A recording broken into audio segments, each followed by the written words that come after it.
Alrighty everybody, what is up? I am back with another day of Spyro gaming. I hope you guys are excited. I am as always.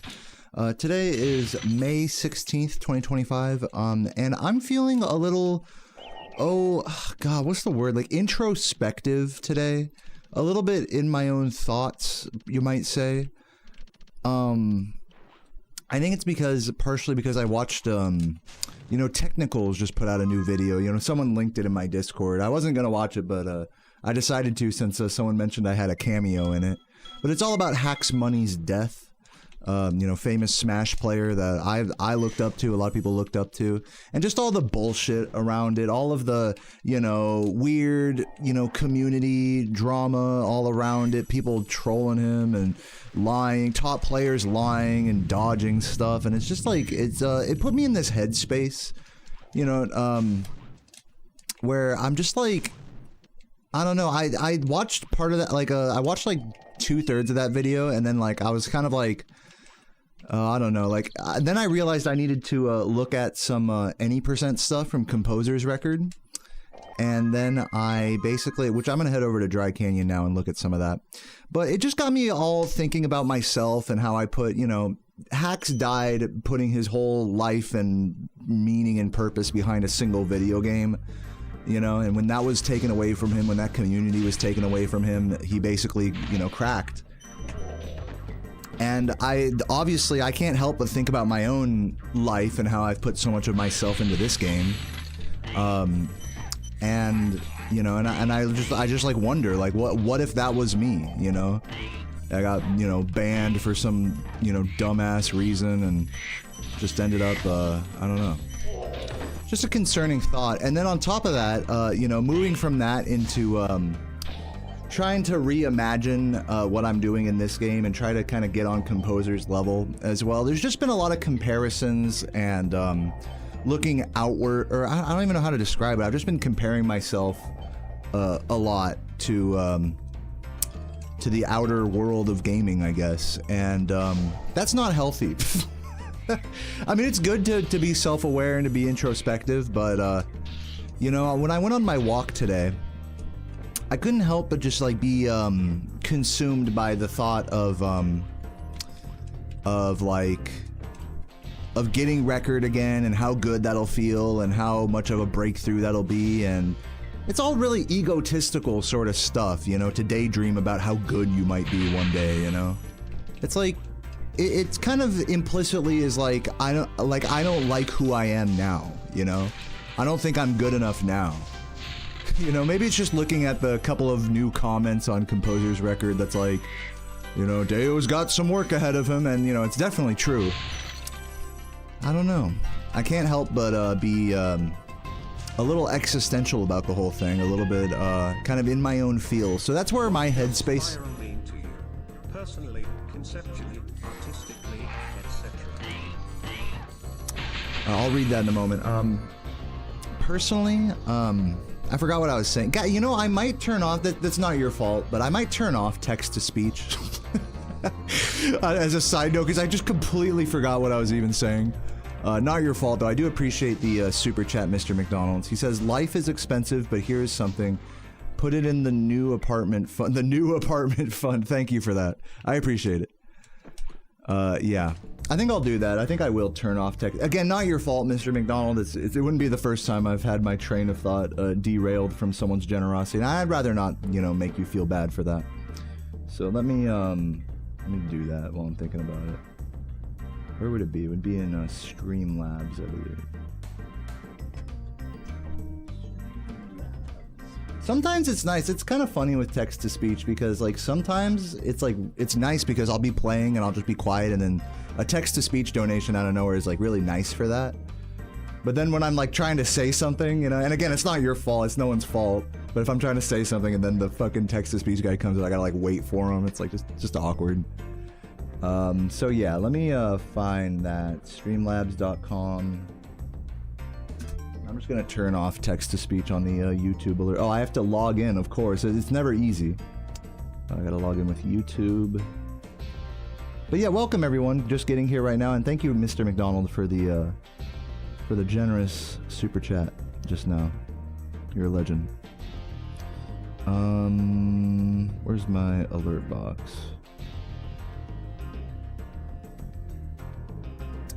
Filter events. Twitch follows. Sorry, I'm messing with stuff right now, but welcome everybody. Hope you're all doing well today. Why does it say for Twitch, but I'm logged into the YouTube one? YouTube alerts. Let's go to click on this thing. YouTube, there we go. Filter events.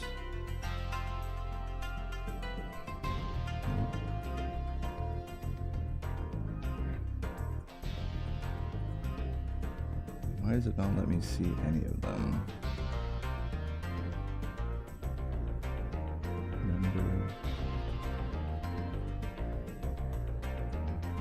I see. Members. YouTube members and turn off text to speech. I'm sorry guys, I'm getting rid of text to speech. I know this might kill some of you guys inside, but I gotta do it. Volume. How do I like turn it off? Text to speech. Disabled. Save and then do the same thing for super chats.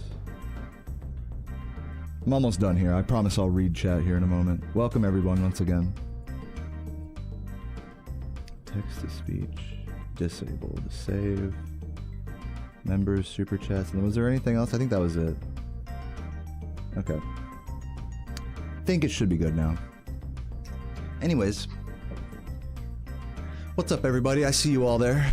Let me catch up with chat. Congrats on the good pace today, Jamie. Congrats.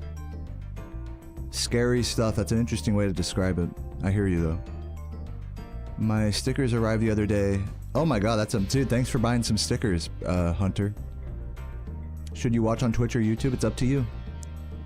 Loving these streams at the moment. My composer rivalry is like Federer Nadal. Thank you.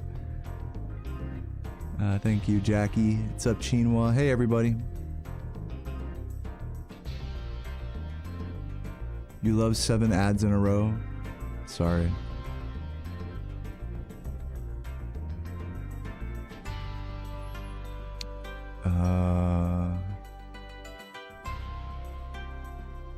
Alright, well I think I've caught up with everyone. Thanks for the good lucks, everyone. So yeah, just getting started today. I'll go ahead and change Spyro's color here to reflect the vibes, I suppose. Let's go gray. Gray and icy. Well, there we go. Perfect. Okay, so what I need to work on here is this jump. Not just this jump, but coming out of this dragon. I'm gonna make a save state coming out of this dragon.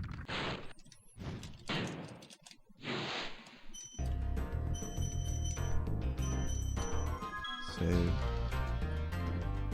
Oh, you're supposed to grab the key, actually. Do that. And now what everyone does is like jump on the pole, but I'm thinking you might not need to do that with this trick. Oops. Thank you for the good luck, Extinct. What's an important but subtle skill in 120%? Being able to flame charge well on every enemy in box. I said this yesterday, I mean, that's like really the most... If you're just a casual viewer and you've never tried speedrunning this game, that's like probably the #1 like thing that you might not appreciate, is that I'm able to make like every enemy's gem home in. Like I failed there. Like the fact that I don't fail those for long stretches at a time is actually crazy precise and impressive. It's just hard to appreciate if you've never tried doing that before. So yeah, that's the #1 thing, and that goes beyond like any percent, 120%, but it's a very important skill in both categories.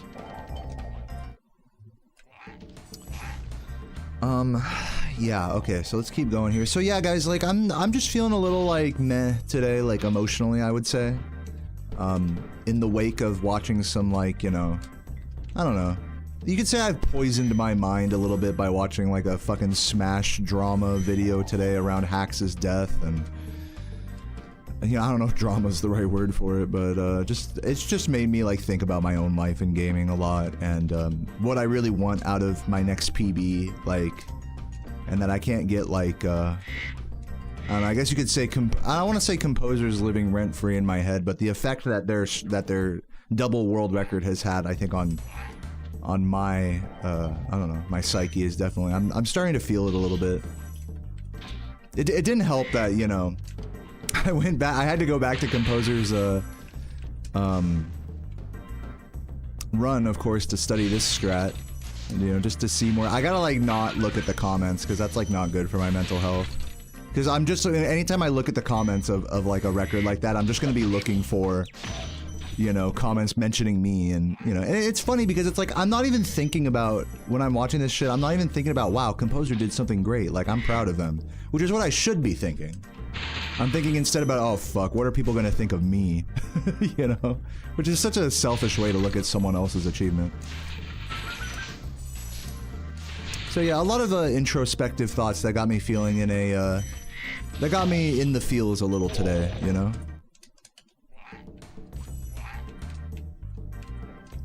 So yeah, Composer goes for it like this, but I'm bad at it. Might as well keep trying it like that though.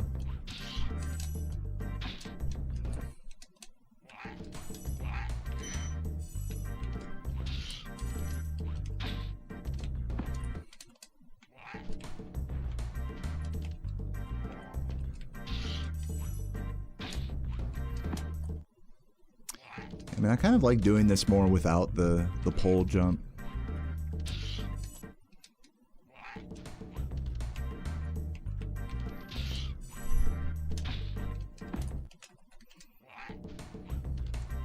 When I got my PB, was I smoking or drinking? I don't remember. I don't think so. I don't drink and play this game, but I have been, you know, full disclosure, I have been smoking a lot of weed on this grind, you know, between runs, before streams and stuff like that. So I mean, I don't know if you hold any particular judgment, if anyone listening, you know, holds any particular judgments about that, whether you disavow or encourage such behaviors. I mean, it's really just like up to you to. I'll let you guys judge me for that. Right now I haven't smoked any weed today. But yeah, I don't like to drink and then play this game. I mean, unless it's like, you know, unless I'm at like ESA or something, but like just with streaming in general, I don't like to drink before runs. It's just, I don't know, it just dehydrates me and shit. Weed helps with focus. For me, I mean, I'm not gonna have any bullshit cope about it. Like, weed does not make me better at this game. I think if anything, like, if I'm gonna grab any like straw about weed being good for me playing this game, is that when you're like 2-3 hours into a stream and you're starting to feel the boredom and tedium of it, it helps. And this is how weed has always been for me, is it just helps conquer boredom, which is like very much a real thing in speedrunning. It relieves stress for you. That's great to hear. For me, actually, weed stresses adds like more I don't want to say stress, but like, I don't know. It doesn't, I wouldn't say it relieves stress in my particular case. So yeah, that's like the only like good benefit of weed, I would say, with this grind for me, is that it's just helped me, you know, continue playing and not be worried about it. Maybe shut the fuck up as well and just play, you know, recenter my mind, take a break, and, you know, that's stuff that you can do like without needing weed, you know. So weed has been a part of that, you know, process for me, of like taking breaks, you know, like 2 hours into runs and recentering. That's about it. I mean, everything else besides that, and again, you don't need weed to do that. So yeah, I'm not about to sit here and act like weed really helps me in that big of a way, or at all. It could be a hindrance. I'm surprised more people don't give me shit for it, honestly. I thought when you first asked the question, Shinwa, I thought you were gonna be like, oh, you know, like, I wish you wouldn't do drugs, you know, and play the game. I think you'd be so much better. I'm sure there's got to be some motherfuckers out there thinking that, you know. And actually, you know, funny, since we're talking about my rivalry with Composer here, I mean, Composer, self-admitted, smokes a shit ton of weed as well. Maybe during the grind, maybe not, I don't know, but, Yeah, I mean, that's like my relationship with weed and this game. It's one that I don't think like is really helping me, but at the same time, like, I don't know, I'm mentally addicted to weed, and at best, it's not hindering me and it's helping me recenter my mind. At best. That's like best case cope right there. But I'm not gonna pretend like that's anything except a cope either.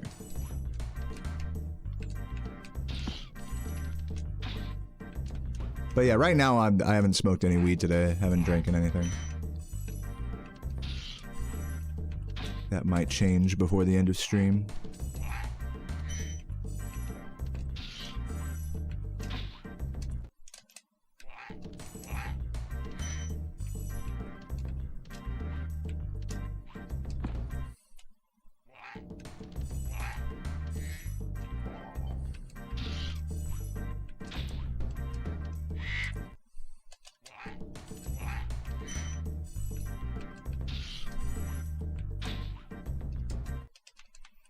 This jump's tough.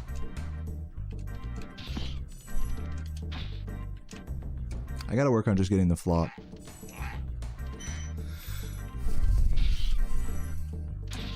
There we go. Just get more of those.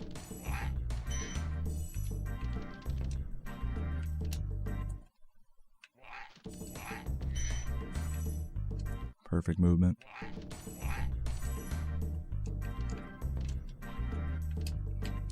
Okay, now let me try connecting the jump with it.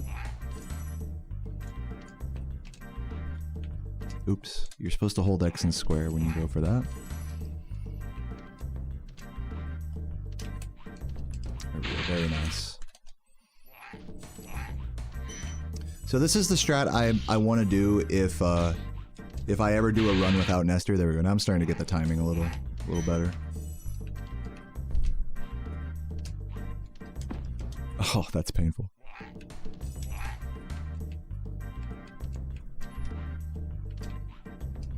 I gotta not charge jump down there.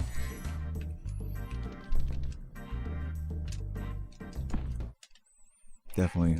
Even though I'm not quite getting the jump every time, we're getting more consistent with it.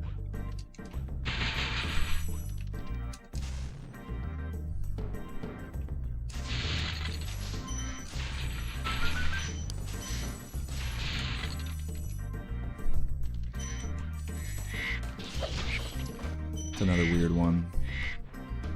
I'll look at that more in a minute. What's up, Peach? Thank you for the good luck.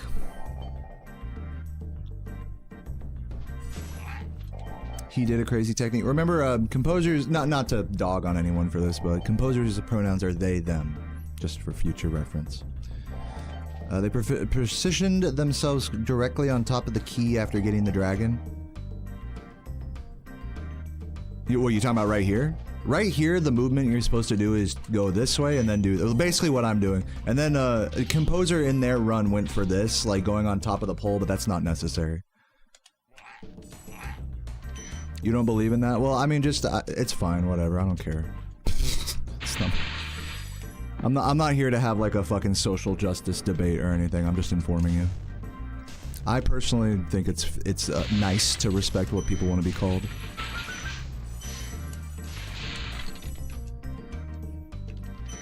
But I'm not here to have like a debate about it. Is it possible to perfect charge jumps? What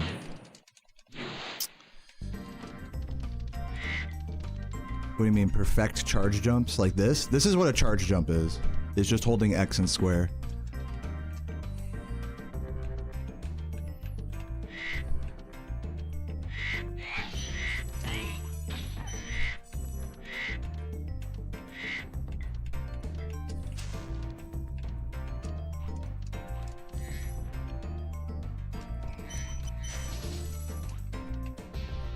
They need mental health, dude.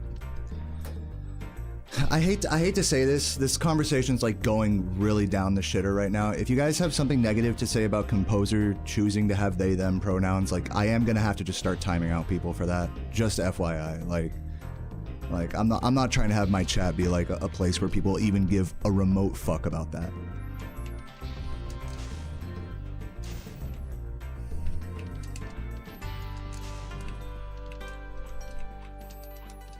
You skated today, dude? Nice.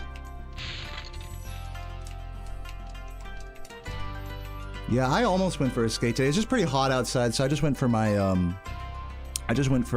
morning walk. Oh. So yeah, that was pretty nice.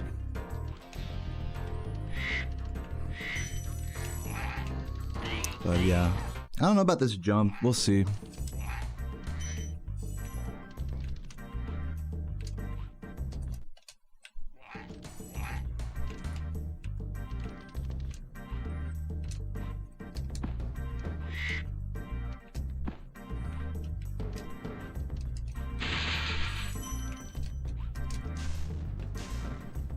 You've seen my skate tricks, my what, like my 2 clips out there on the internet somewhere?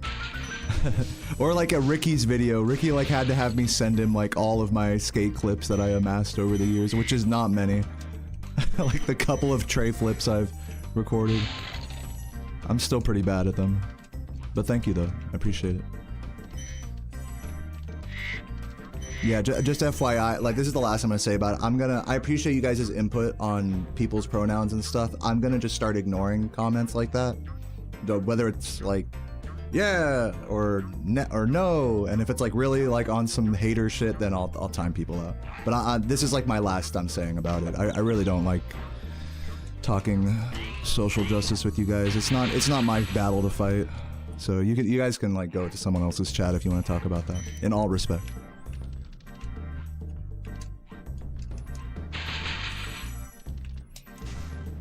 Yeah, Spyro cannot see in color anymore.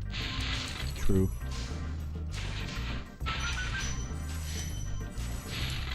Can I do a Spyro 3 skate trick IRL?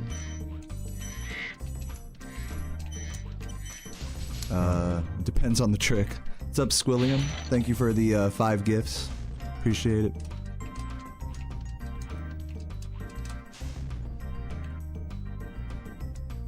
That was a really huge Squilliam. That means a lot to me.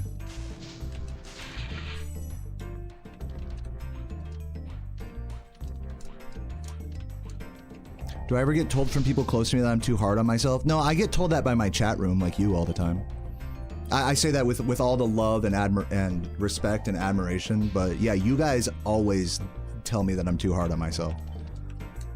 And today, you guys are definitely right in this regard. Today I am definitely up in my own feels a little bit more than previous days. So yeah, I mean, you guys are right. I'm not trying to say you guys are wrong. But yeah, I do get like a lot of backseat therapy about how hard I am on myself and stuff. When really I use my street. The way I see it is like when I talk about like my insecurities and my problems, or I hate this run, or I hate myself. That's not me. That's not like a cry for help. You know, I think a lot of people hear that and they think, oh man, Deo needs help. He needs reassurance. But in my mind, it's actually quite the opposite. I would rather just be able to say my feelings into the void that is a Twitch stream or whatever. And let them be like, get all those insecurities out, like be okay with them. And that's what I'm doing when I'm being really self-critical, maybe, or being really introspective, or maybe even like a little overly self-negative. And I think people kind of take that and they think, oh man, there's something wrong with him. He's, you know, I need to help him.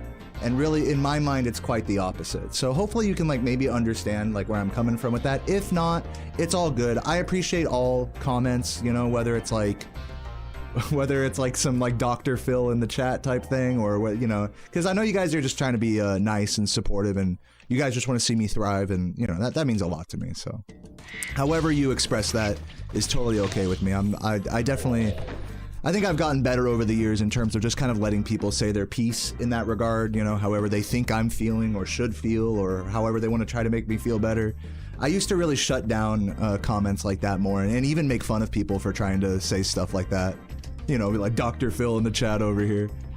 It's parasocial, you know, because it's like, the truth is you guys don't know me like that. Even though I do share a lot of really intimate like things about myself and how I feel about myself, it's just funny, you know, when someone's like, oh, this is like, don't feel this way, be happy, you know. It's like what?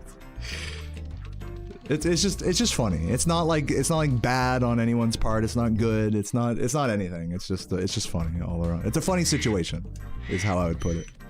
So all I gotta say in conclusion is thanks if you do care enough to type a really nice comment. Like, especially in regards to if I'm in a bad mood and you're like, oh dude, just feel better, or whatever it may be. Don't be so hard on yourself, right?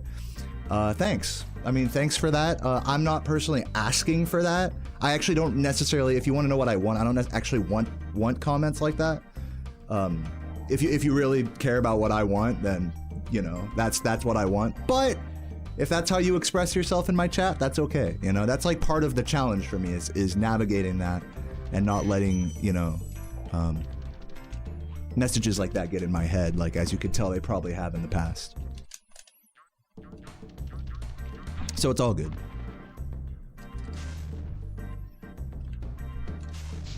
Goth Spyro, dude, yes, Goth Spyro for the win, indeed.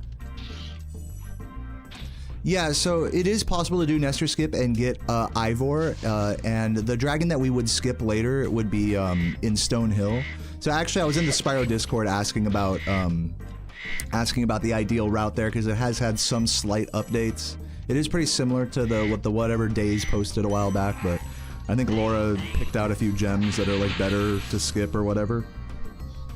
But as of right now, I'm just trying to get this Ivor trick for Nestor-less runs. No Nestor skip runs. And then just stick to my normal Shempless route without this jump. Or stick to my normal Nestor skip route without this jump. And then when I don't do Nestor skip, then do this jump. So that way I can skip Shemp either way. And not have to worry about rerouting another level on top of that. By putting them both together. But yeah, that's what Days says. Days says in theory, the fastest route would do this and Nestor skip. So I'm just trying to, I'll be labbing that in the future. But for now, it's like baby steps.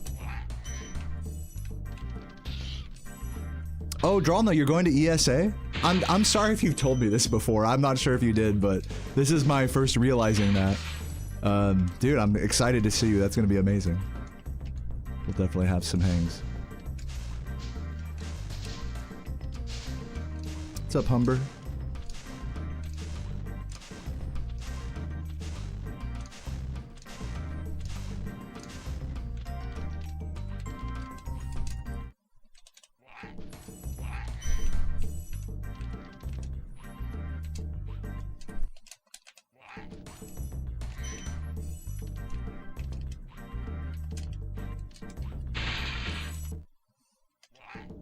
By the way, Yuri Yugas with the, I totally missed that prime earlier. Thank you. They say, I wasn't that invested when I switched to any percent, but you're loving all the little tricks. It's a cool category. I'm glad this category has grown on you. It very much has grown on me over the last few years, and even in the last few months with these fun little alternate routing things. What's up, Ash? Thank you for the good luck. Yeah, I'm playing on a PS2. For more information, you can type !setup in the chat. What's up, Rui? How's practice on the nasty trick? We'll get to that in a moment. Just want to get more consistent with this before I switch off.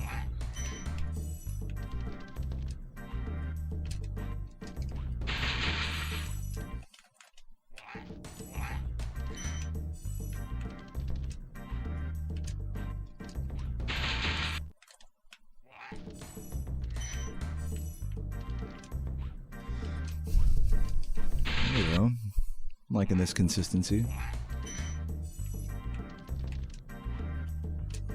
Oh, Laura found this?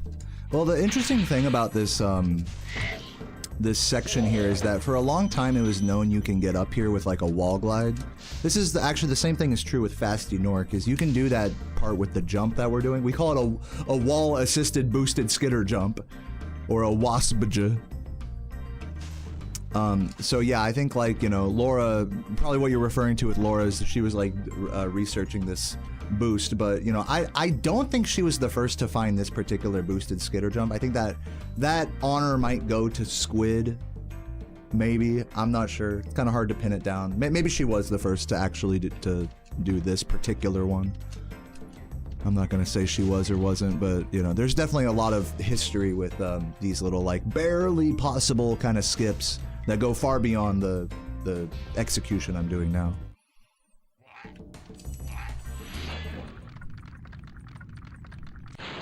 Yeah, wall-assisted boosted skitter jump, or WABSJ, is what people are calling it currently. It's a funny name. I actually quite like it.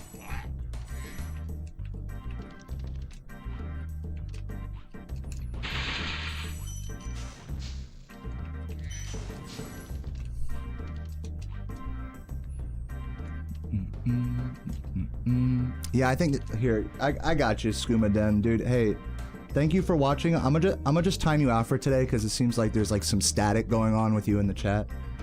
Again, nothing personal, but you can come back tomorrow, man. Again, I don't hate you for your worldview or anything. Like, it's nothing personal. Just, you know, to be arguing with people in the chat is I'm not gonna sit here and just let that happen. Actually, you know, type shit. Like, just let it go. But you're good in my book for now. What's up, Toasted?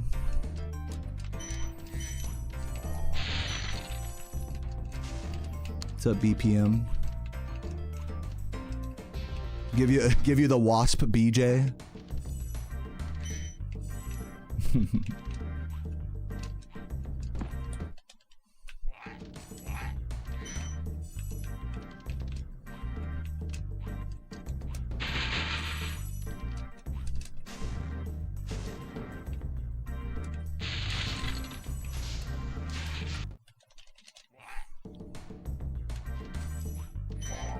Alright, I'm feeling actually quite better about this. I'm feeling like I could do this in runs now. I was definitely unsure about it yesterday, but today I'm feeling a lot better with it.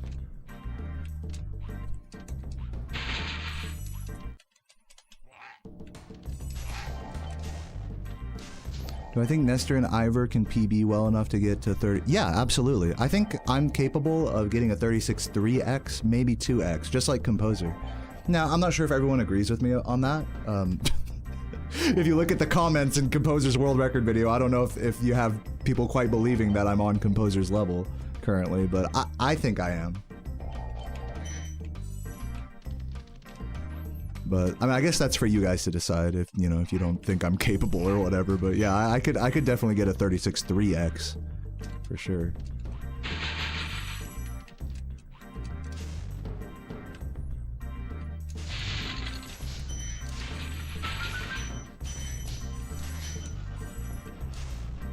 Oh, the sum of best? My sum of best, I don't want to check it right now because it'll, or clear any like fake golds, because I certainly have some fake golds in my, I'll just show you what it is. There's probably fake golds there though. It is 33. Yeah, that's definitely some fake golds there. But yeah, when I cleared out fake golds a while back, it was like a high 35 or something. Which, again, I mean, it's hard to, in this category in particular, it's hard to go off of sum of best to say that that is a theoretical possible thing.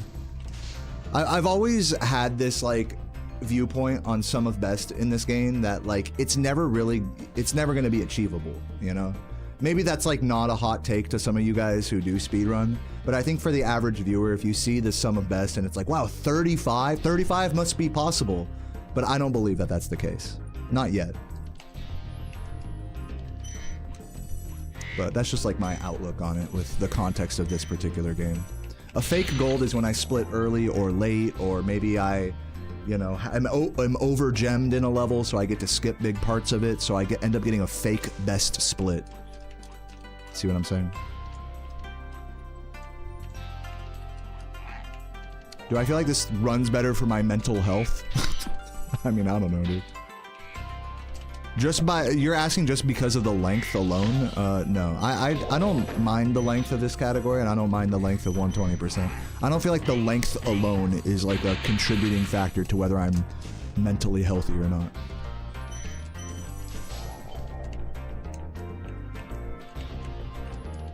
It's more just a, I think if we want to talk about my mental health, I think it's more just a question of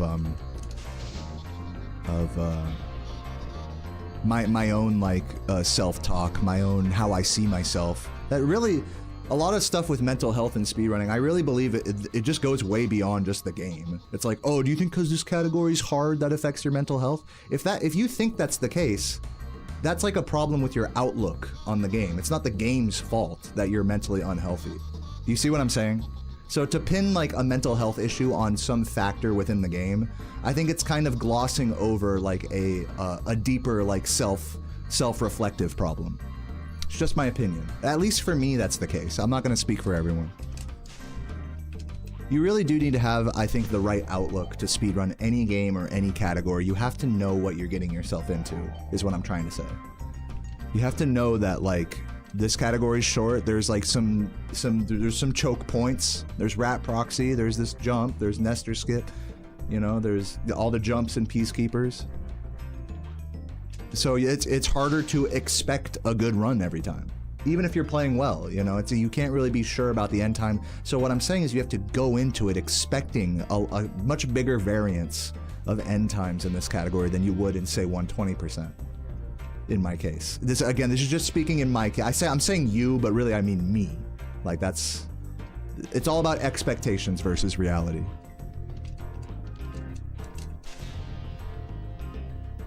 So I think to that end, it's like, I don't blame this. I'll put it this way. I try not to blame the game for any mental health issue I may experience through this grind. It's a me problem, not a game problem, you know?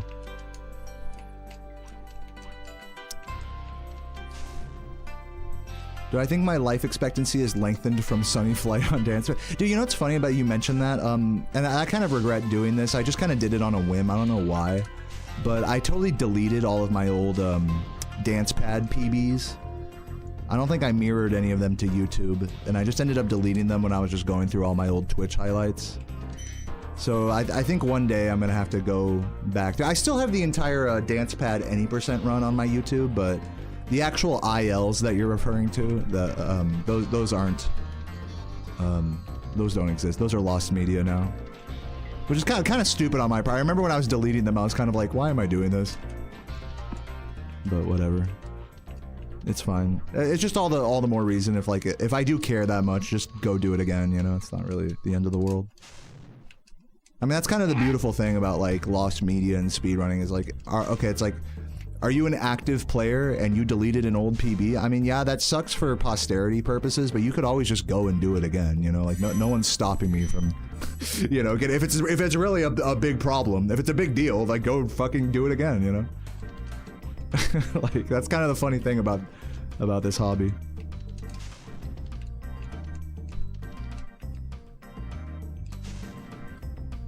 So, yeah. Okay, I think I should go somewhere else here. Let's head over to... I guess I'll do a little high cave, do a little high caves here.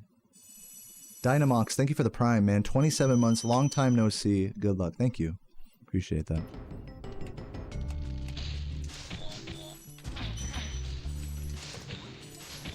I like warming up this level. Good flame charge and supercharge practice.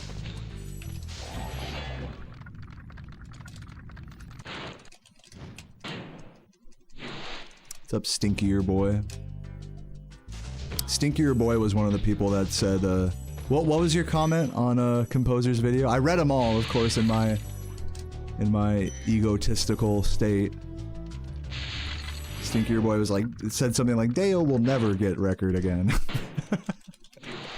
I mean, it's just funny. I'm not even mad at you for it. Just like, just little pinpricks on my ego, you could say. It's good for me. I mean, it really is.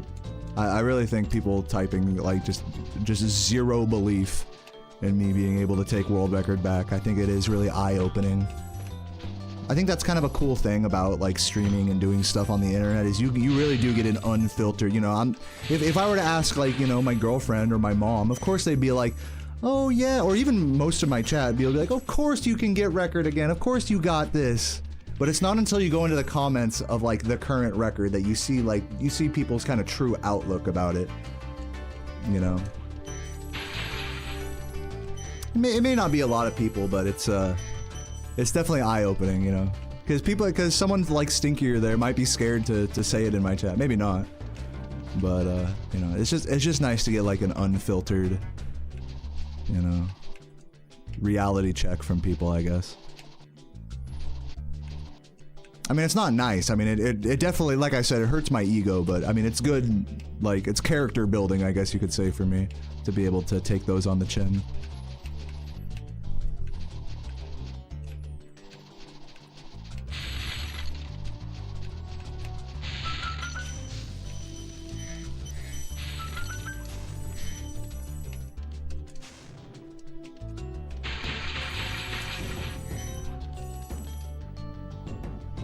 You just stirring the pot. I mean, dude, you just typed a smiley face like that means anything.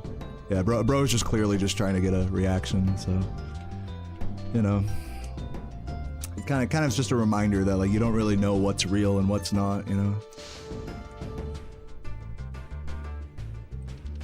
Even when you feel like you're getting an unfiltered, like unbiased perspective, you know, it could just be someone trolling like that, right? So you just never know. Point being is that, you know, for me, it's like I can't be dwelling on comments like that when it's someone just, like you said, just stirring the pot or just shitting around. Like, that's, again, that's the nature of the internet. People are gonna troll you to get a reaction or whatever, and going into composers' comments and being like, Deo doesn't have what it takes anymore, Deo's washed, like, that definitely gets a reaction out of me, you know? Like, I definitely can, I can't say I'm above that. But that's like a, I guess, like I said, that's like a learning thing for me. That's like a character building wisdom thing for me. To take that on the chin. Whether it's real or not, I guess. So much shit on the internet's fake.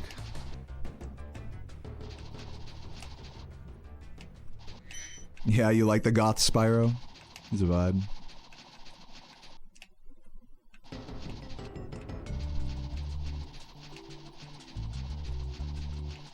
No, I don't have world record anymore. I had a world record in this. You could say I am a former world record holder in this category.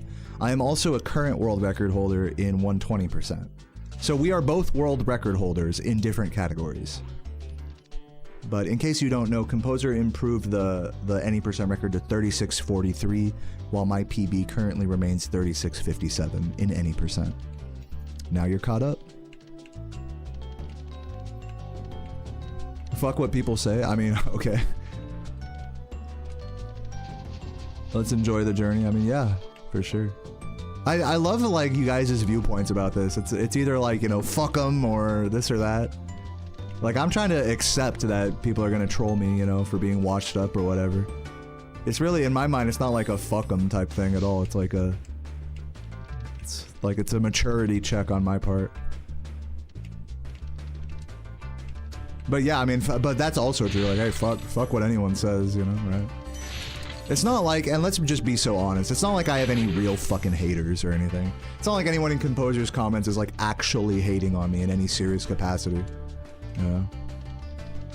There's no, like, targeted, like, fucking Reddit hate group or anything.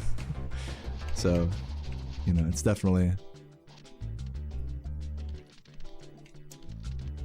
It's definitely nothing that big of a deal at all.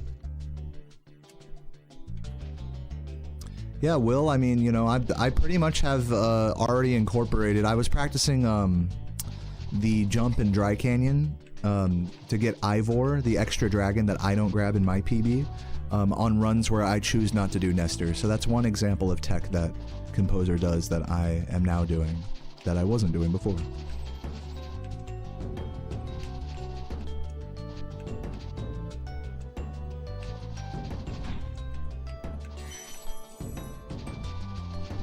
See if I can get the turnaround. Yep. All right, let's head over to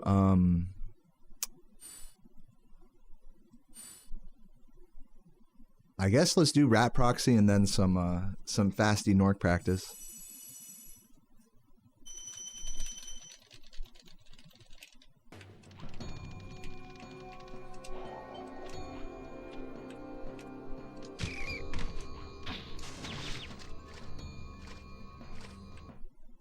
An ad after an ad, that's crazy. If you want to see less ads, type !YouTube in the chat. It's hard not to believe in me? Yeah, I mean, I guess. I don't know.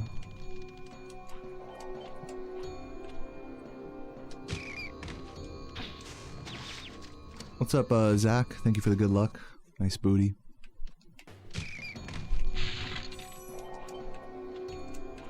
Yeah, I mean, I really shouldn't concern myself with whether people believe in me or not, but I mean, the truth of the matter is that, like, I'm pretty far away currently from Composer's record in this category, so it stands to reason that, like, you know, believing in me stocks are at an all-time low, you know? I mean, that's just the reality of the situation.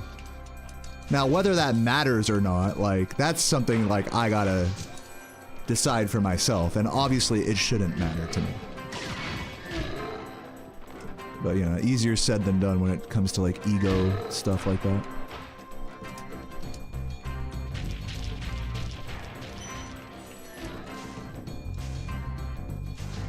Do I have a different path from composer?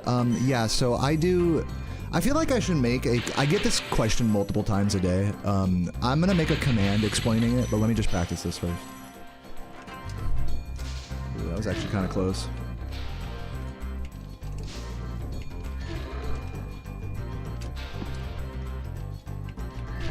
What's up, Blitzball?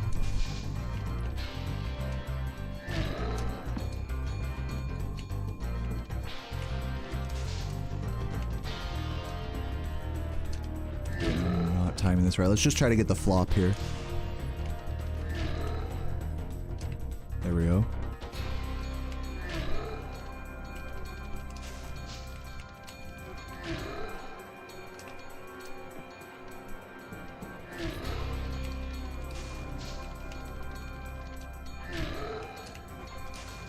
Nice. Very nice. Only took me like 5 tries. I'm getting better at it, you know? Getting better at it in due time. I'm definitely not run ready with this or anything. But yeah. Why is the ground so bouncy? That's a very astute observation. It's not that the ground is bouncy, it's that I'm carrying momentum in a tricky way against the wall coming out of a jump. Think about momentum for a moment. Like, Spyro has momentum that he carries even when you let go of charge. You know, he still has some momentum carried as he slows down. Or say if I start a charge, he starts slow and builds momentum. So one way that we move fast in this game is by getting as much momentum as quickly as possible. So instead of just charging like this, it's faster to say jump charge or charge jump like that, because that gives you immediate momentum. Now, why am I talking about any of this? Because with this trick, the ground isn't bouncy. But what is bouncy is putting the momentum down and then flopping against that wall. So that's, we take that flop and then we jump on the same frame basically, or the frame right after. And what happens is during this flop, if I can do it, which I'm definitely failing at, during this, give me a moment. Dude, my timing is all off. During that flop, I'm letting go of X and square on a precise frame while carrying momentum, which is what makes Spyro flop. Then in addition to that, I jump right after, carrying that upward momentum into my jump, giving me extra height. Because this is just normal jump height, I can't make it that high. But if I use all of that momentum conservation, then I can. And that particular technique that I'm doing here is called a wall-assisted boosted skitter jump, or a WABSJ.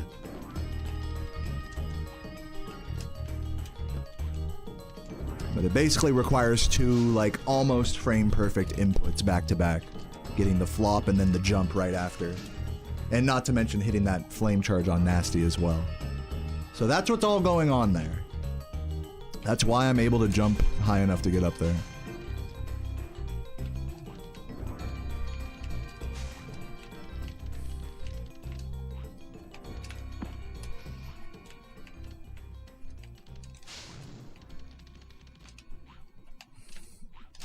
Now, someone asked earlier what the route differences are between Composer and myself, so what I'm gonna go ahead and do is take a minute and just write up. I'm actually gonna exit.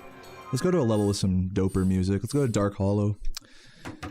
I also changed my disc today, so we should have music again. Rest in peace to my last Spyro disc, which lasted me many months. But yeah, I'm gonna go ahead and write up a little route difference explanation.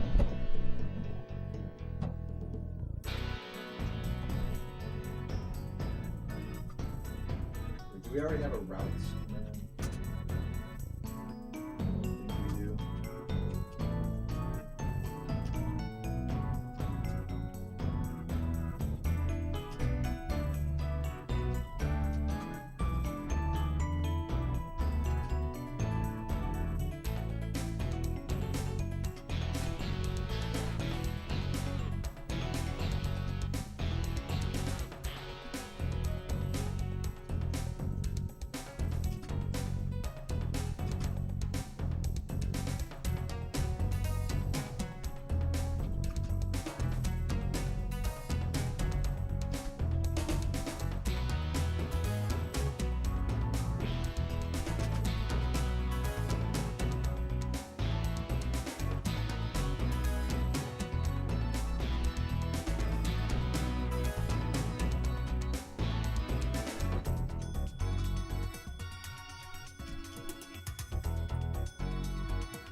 Hopefully that's like an easy enough explanation to understand.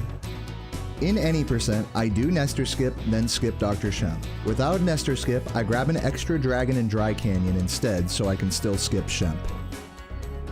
And that's basically, that second part is what Composer does in World Record.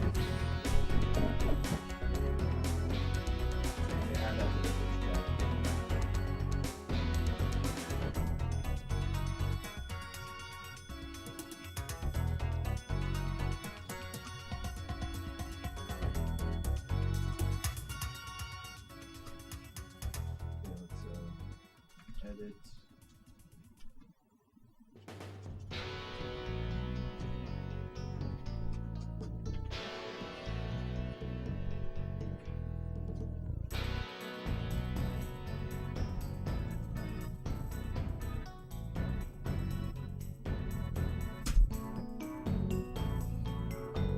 Alright. So yeah, hopefully that's like a easy enough like base level explanation on the difference between Nestor skip and Nestor-less any percent meta at the moment. There's like, of course, like, you know, details that I'm glossing over there about the gem count and stuff, but overall that's like the major difference route-wise.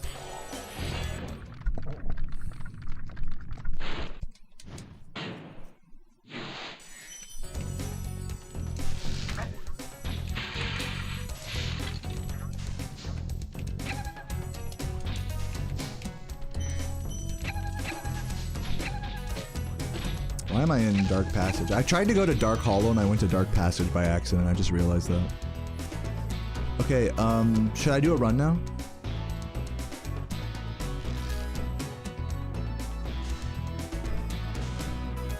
I think I'm gonna do a run.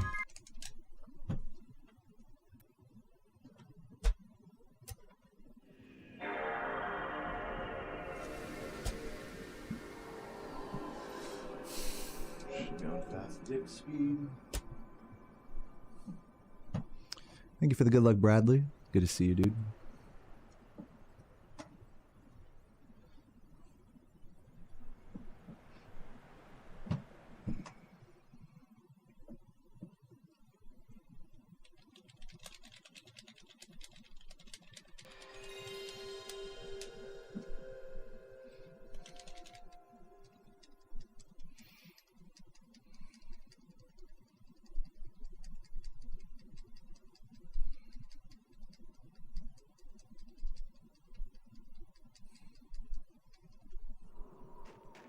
Go ahead and refresh my capture card for superstitious safety.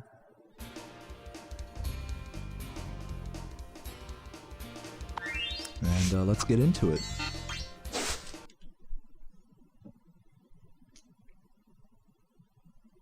We'll see how the Nestors feel today. Okay, rolling. Oh, it's been peaceful.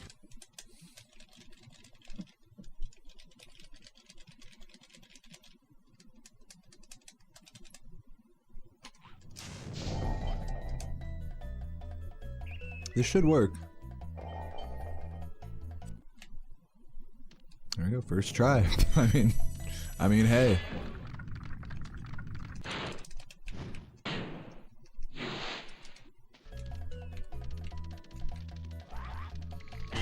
Why PS2 and not PS1? Load times are faster on PS2 because you can select fast dick speed in the home menu.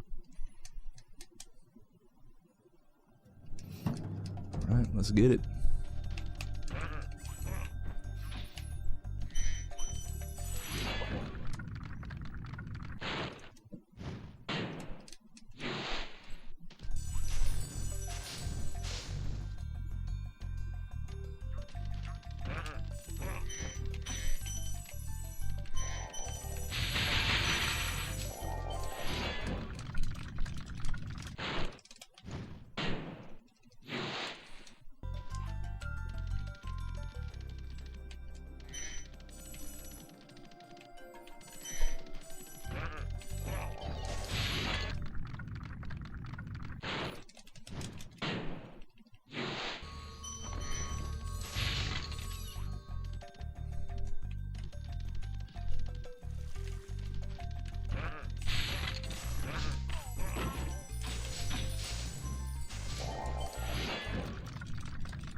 Thank you, mustache.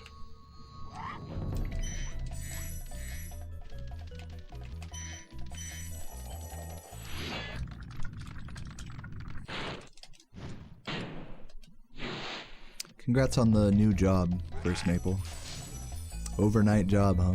On that graveyard vibe. I've never had a graveyard shift job before. Seems like it'd be fun, as long as you don't mind sleeping in all day, which I don't.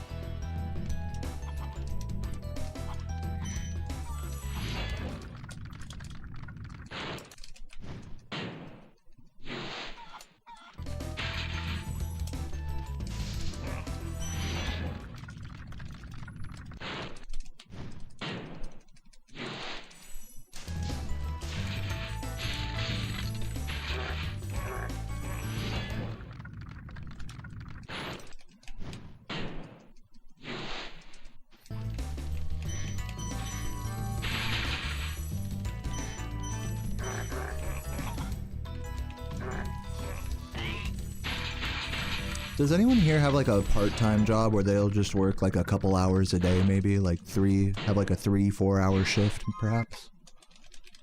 It feels like the common thing with most jobs is to work like 6, 8 to 12 hours, like, or at least that's what you hear from people a lot. As someone that's not had a job in a while, it's just, you'd think there'd be like more part-timers out there, but, you know, gotta make money somehow, I guess, and in today's world, I suppose that means just overworking yourself so you can get by, you know? But yeah, it's just, makes me feel very privileged to just stream for a few hours a day. It's like, ideally, like, every job is like that, where they just ask, like, 4 hours of work from you. I know, that's a very idealistic thing, obviously, that's not rooted in reality at all. It just seems like, how are you supposed to do good work for 8 hours straight?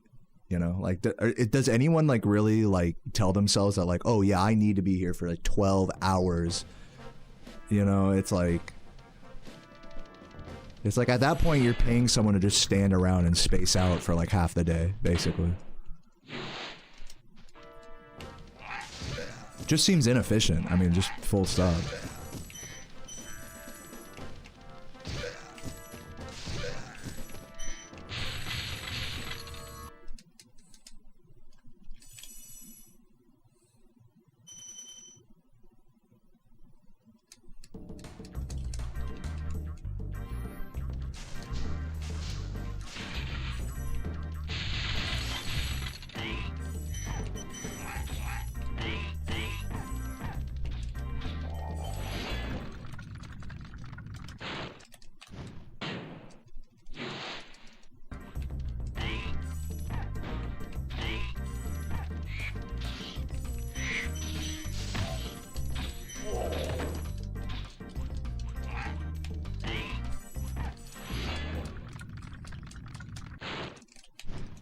Prostitutes were on to something.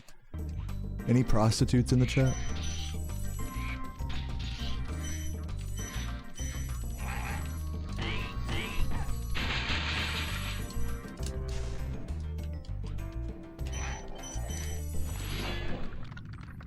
Thank you for the good luck, Mika.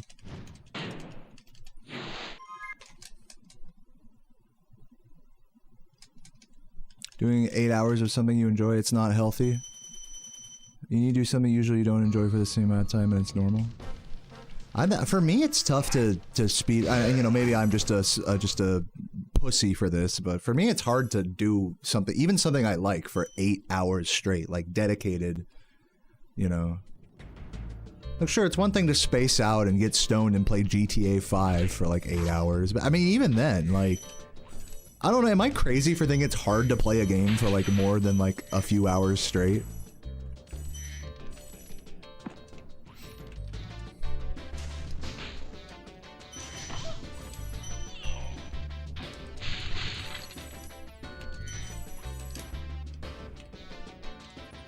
Dude, fuck off, man.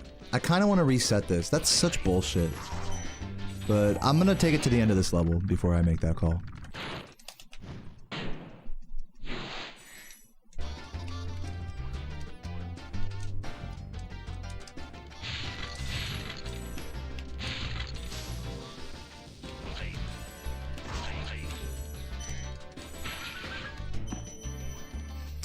One thing about gaming and like, dude, I should just focus. I'll talk more after this level.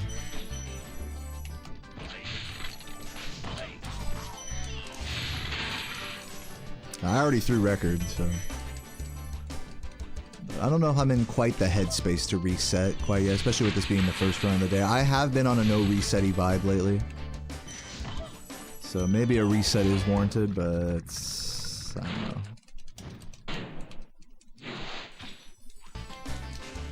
But yeah, what I was gonna say is, with gaming, I think it can really vary a lot just based on the type of gaming you're doing.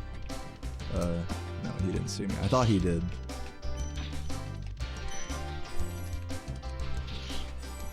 This is definitely ass. I'm gonna be like plus 20 or something crazy. Yeah, I'm trying to decide if a no reset would be good for me or not right now. But yeah, this run's like super dead. But I'll just take advantage of this time to keep playing and just keep talking. Games, like gaming just varies a lot in terms of the intensity. Like some games are really intense focus like this. Even more so than this. You start talking about like competitive like shooters and shit. You know, that just command like your highest level of focus. Like, for the entire time you're playing. So I just feel like with games like that, like it's hard to put in more than a few hours a day without major breaks in between. But not every game is like that, obviously. I think a lot of games that people play, MMOs, you know, are much more slower paced. Even if they are intense at times, there's like short bursts of intensity. You know, there's a lot of really chill games out there that are really like designed for you to just kind of get lost and space out and just fucking whatever for however long, 6 hours, 8 hours, however long a bender may last for you. I've definitely had my, you know, 12-hour Skyrim sessions back in 2014 or 13 or whatever, you know? Just gaming and gaming and gaming just endlessly. So it's just funny how different types of games like are more conducive to like real degen sessions, and like what kind of person it takes to do a degen session of a given type of game. I'm definitely not the type of person to degen speedrun, but I know that's like definitely a thing that people do, and I respect it. I actually admire that. Part of me kind of wishes I was more like that. That I had more, I mean, I just am who I am, you know, I don't know. I do feel like I'm perhaps a bit lazy with my approach. But hey, I'm putting down my 3 no resets a day. That may be, you know, that might be a lot to one person, it may be not much to another. It's really just a perspective thing. So as long as it's enough for me, I think that's the important thing. And I think 3 runs a day is enough for me. To feel like I'm trying my best, you know? Even if the reality is that, like, I could do 3 runs, take a break, eat dinner, come back, do a second stream, a few more runs. Like, I could do that. You know, I have all the time in the world to do that, so am I wasting my time? Am I really not trying hard enough by not doing that? It's just an interesting question. Only you can answer that for yourself.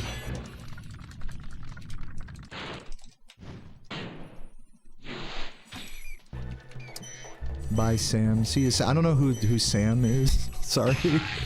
I don't see anyone here named Sam, but sorry I don't know the real name of whoever. But see ya. It's you. Alright, see you later, Death. Sam. My apologies. I'm really bad at saying real life counterparts. I'm really bad at saying, like, not what just the literal username in the chat. Like when people ask me, even when it's not like a real name thing, it's like when people are like my name is like Anus Buster 4000. It's like, no, please just call me, you know, fucking Joey or something. It's like I always struggle to remember that. I tried though. I mean, I really do try, but it's tough for me.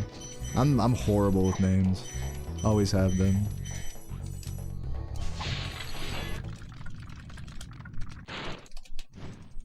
But yeah, sorry about that, Death by 4. Didn't mean to put you on the spot there. I think it also reflects like kind of if I could be a little bit more like psychoanalytical about that phenomenon about like being bad with names, is I think it kind of reflects a level of social separation I have with people. that like I don't want to know you guys' real names, like subconsciously. I would never like say that explicitly, but I think on a subconscious level, it's like unless I like am gonna meet you in real life, I don't really like. I kind of don't want to know your real name. You know, it's like I don't want to be close with people. And this is like, I don't know, maybe I'm just like, I think it's just weirdness on my part. That it's like, yeah. Like, why would I call someone by their real, I mean, I don't know. It's totally fine to like call people by their not username, by their real name. Yeah, obviously you want to call people by what they want to be called. But yeah, I think there's like some subconscious degree of social anxiety, social separation that I put. It's just one of the many like barriers that we put in front of ourselves, right? And I think being bad at names, like, it reflects some of those barriers a little bit. Dude, yeah, I'll still call people by, dude, Drawna, you've told me your real name like multiple times and I don't remember it off the top of my head. Like, does that make me kind of a shitty friend? It might. So that's what I'm saying is like, there's something going on mentally with me there. Where, I don't know. It's definitely a social separation thing that just happens on a subconscious level for me.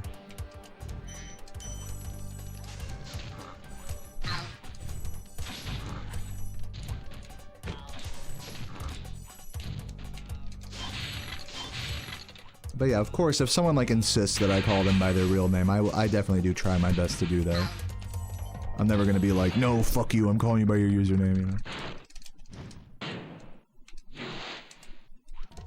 But it can be hard for me to actually do that in practice.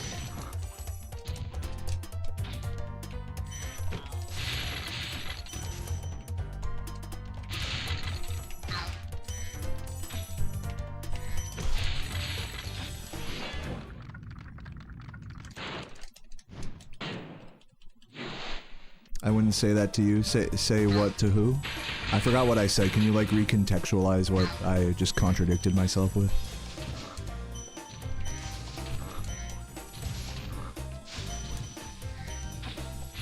What's up, Noble?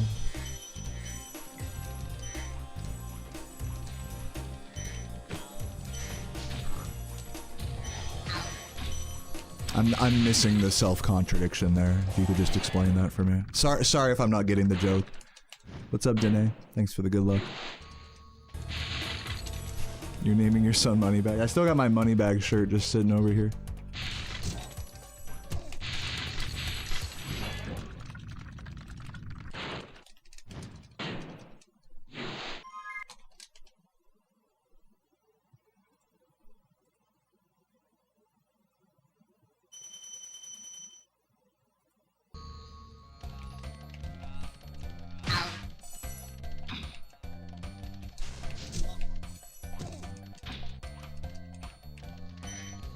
I said I wouldn't say to you guys that I don't care about your real names. Yeah, I mean, that's what I'm saying. It is an interesting contradiction because, like, I claim to want to call you guys by what you want to be called, even if that's not your username, but it's hard for me to do that. So that is a bit of a contradiction on my part. I'll give it I know you're just joking, but just in all honesty.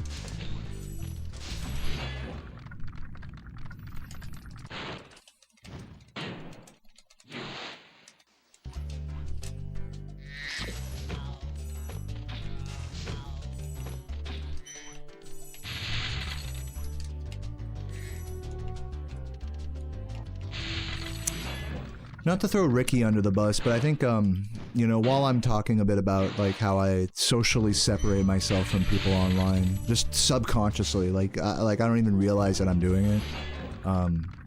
Ricky actually DM'd me asking me specifically about that. I don't remember what their exact words were, but it was something like,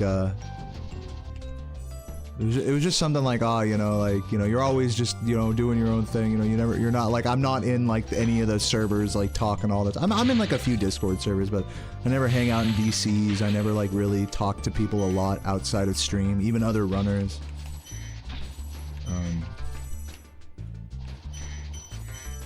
And I think for someone like Ricky, that's, like, quite unusual, because, you know, especially for being around this hobby for so long. Someone like Ricky, I think, is probably like the opposite, where they're very much tuned into like the social side of speedrunning and whatnot.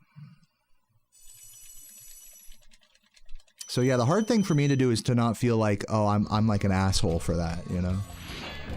Like, am I an asshole for that? Am I not? Like, probably not. Like, I'm probably fine, you know? It's just, I just wonder if, like, things should be different. If that's something I should work towards being more like, you know? Being more of a social butterfly and talking to people and hanging out in VCs and stuff. You watch Composer's record, I mean, what do they do right after the record? They hop in the VC and celebrate with everyone? I don't even do that with my own community. I tried, you guys remember when I tried doing, fucking game nights and stuff and trying to get people in the VC and stuff? It was like, it was hella, I'm just gonna say it like it was hella awkward, you know? Like, I could tell people, like, were not used to that, and just the type of community I curate, it's like, it's not a very, like, let's hang out in the VC, or let's, like, always talk about whatever bullshit all the time, you know? I don't know. Like, I'm just, like, in my mind, I'm, like, trying to justify that that's not a bad thing.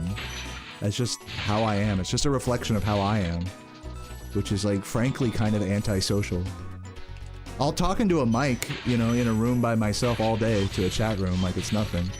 But, like, let's not pretend, like, for a second that that's, like, a replacement for social interaction. But I don't even desire any more social interaction than that. I have my girlfriend, you know, that's enough for me. I hardly want to talk to people on the internet when I'm not streaming.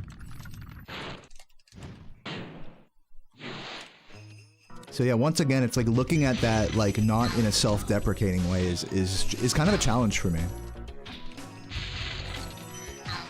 Like, I can't help but say that aloud and feel kind of bad, you know?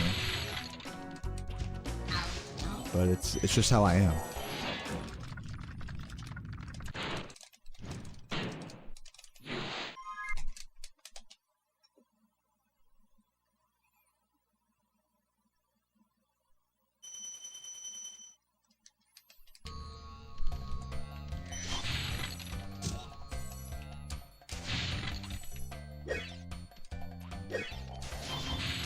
Some of you guys are mentioning, like, autism and stuff. Like, I have to clear the air on that subject and say that I don't have any form of neurodivergency as far as I know. So, you know, all this stuff that I'm talking about is, like, I'm sure these are, like, a lot of autistic adjacent, like, symptoms that I'm discussing. I'm sure for a lot of you guys it is, like, an autism thing or some sort of, you know, social personality thing or whatever.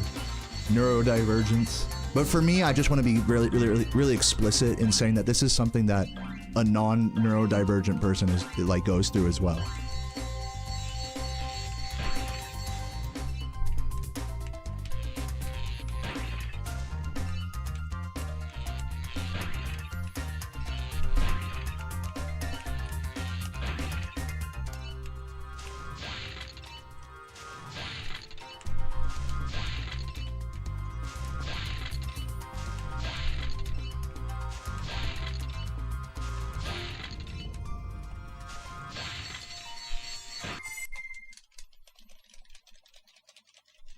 I look like one of your middle school teachers.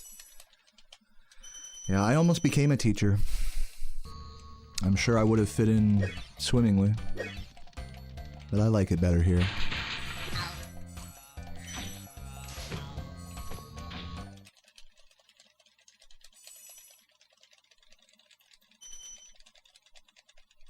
Yeah, I don't think anyone's trying to diagnose me with autism. It's just that a lot of the things I'm describing about being, like, socially, like, having a lot of social barriers and stuff, I mean, like, these are very much similar symptoms to people with autism and neurodivergence. So since that's being brought up, I have to be explicit in saying that's not what I'm talking about for myself. But for yourself, I mean, that could be very much the case, you know, I don't disavow that. Everyone's welcome here, you know, if you, whatever your condition may be. So yeah, I'm not really gonna be the person to comment on the neurodivergent implications of that. It just doesn't apply to me personally. Just have to clear the air about that because I know, like I said, a lot of you guys are talking about that. Anytime we talk about stuff when it comes to, like, social anxiety and stuff, it always comes up. The topic of neurodivergency comes up. Just have to be so honest that I can't speak from experience on that. And I won't pretend to. You diagnosed me with gamer. That I'll take that diagnosis. What's up, Borkender and mainly Maeve? Thank you for the good lucks.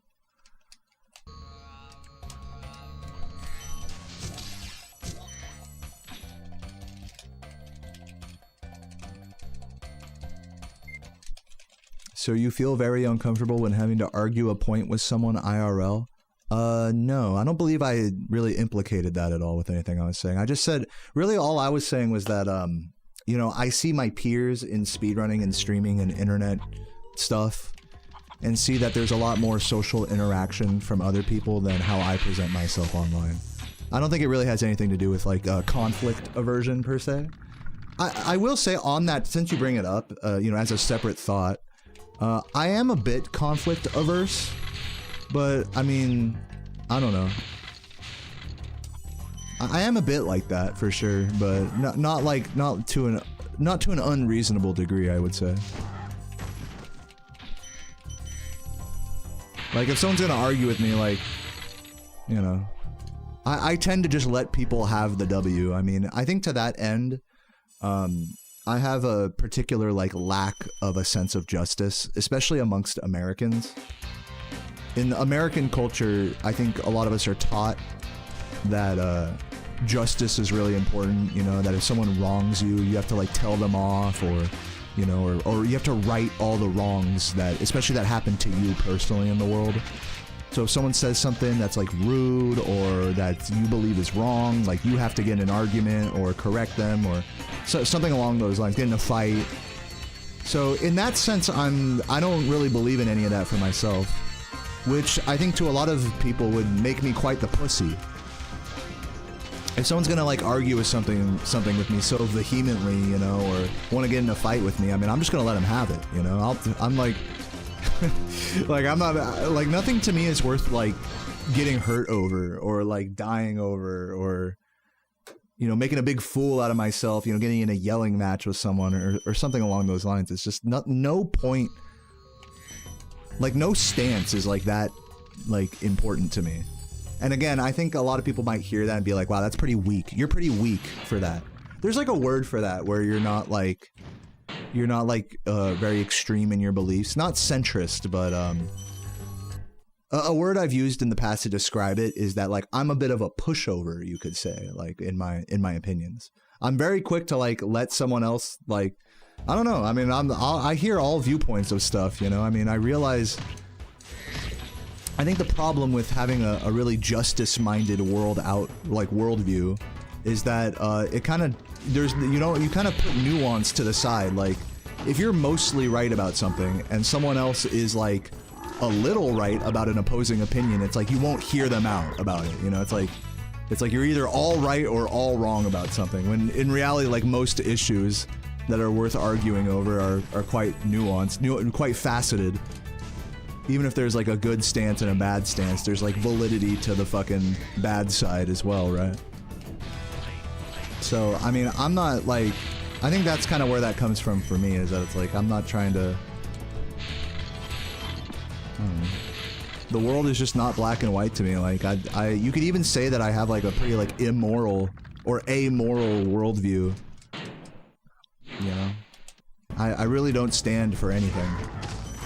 And to some people, that's kind of like, well, like, what's the purpose of life if you don't stand up for anything?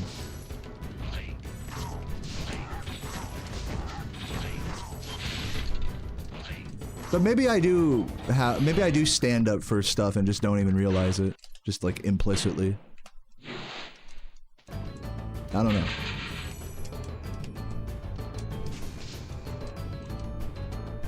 I mean, you gotta pick your you can't not have opinions about stuff. You can't not take sides at a certain point with stuff.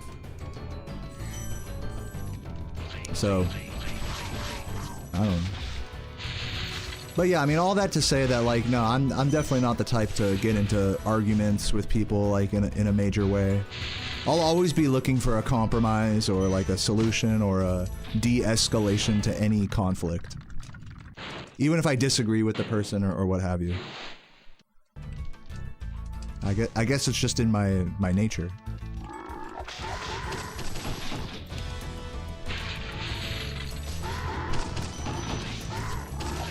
Or maybe I've been conditioned by my hippie liberal parents to be this pacifist pushover. What do you guys think?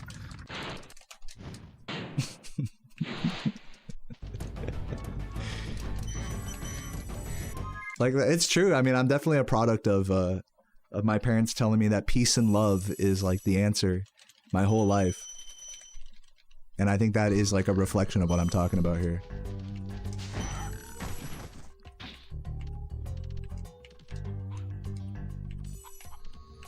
Of course, can't blame them for how I am.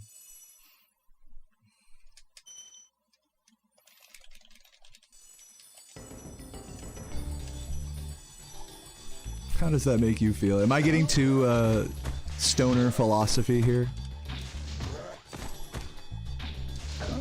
Today's just been like an introspective day for me, guys. Like, watching the newest Technicals video about Hax's death, which, by the way, I had a cameo in at the start, surprisingly.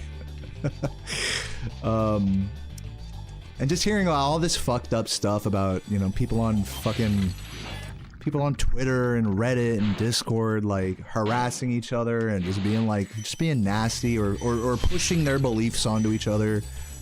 Like, it's just, I'm not gonna sit here and be like, oh, it's so sad or whatever, you know, like, oh, boo-hoo. I mean, it's just, it just reminds me, it's like the way people interact online is much different than like how I interact online. Just like we're saying, like I'm much more conflict averse than any of the subjects in these videos that I'm watching in that video.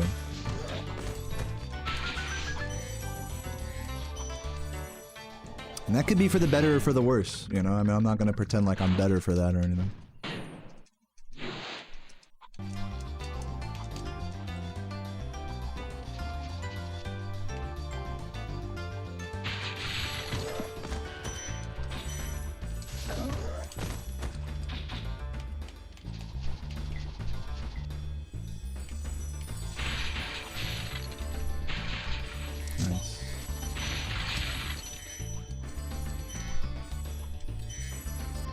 Very nice treetops there.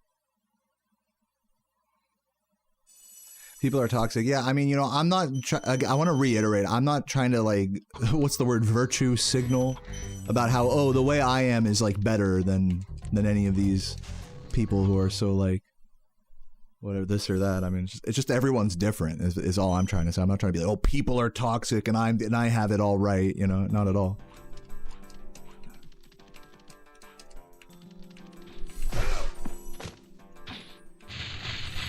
How do I feel about lava lamps? They're pretty cool, but I hear that they're a bit of a pain if they break easily is what I hear. I mean, they're cool, like, you know, it's a nice little thing in a room. I mean, it's... I wouldn't go out of my way to acquire one if that's what you're asking. But they're cool. I think I have enough gems here.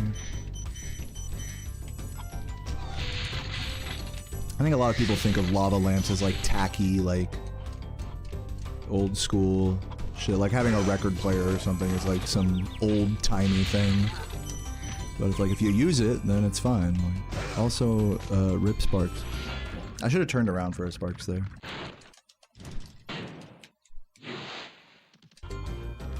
You lowered it again?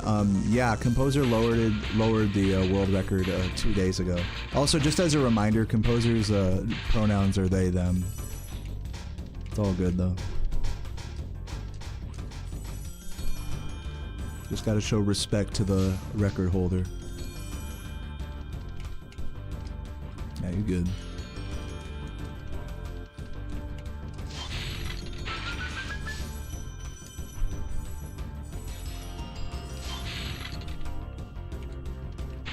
I'm not making that.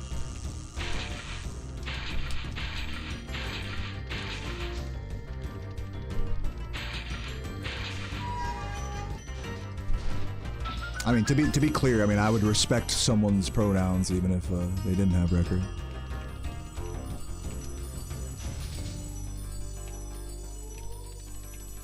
Yeah, Composer's comments. You know, that was another thing that sort of got me feeling introspective. Oh God, feeling introspective today was was after watching this technicals video and being like, damn, these smashers are fucked up and crazy, basically. After watching that, then, no, and especially thinking about like, damn, Hacks like put his whole life into a game, into Smash Melee, and like when they took that away from him, like he like totally crumbled, you know? It's like, would that happen to me? You know, I can't help but like wonder that, right? If someone were to take like, you know, if everyone were to just like scrub me from the leaderboards, oh Deo, we don't like you anymore, like bye, you know? Obviously that wouldn't happen for no reason, but you know, I'm just saying, like, it's like, what if I was in Hax's position? I can't help but think that, like, when I'm watching this video.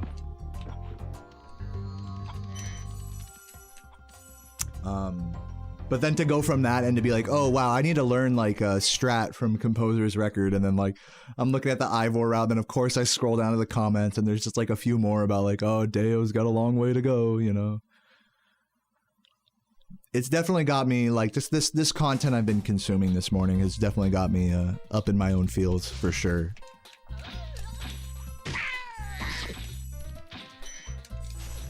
Fill you in on the Smash drama? Dude, okay, Hacks died, and Technicals just made a video. You can go watch it if you want further explanation on that.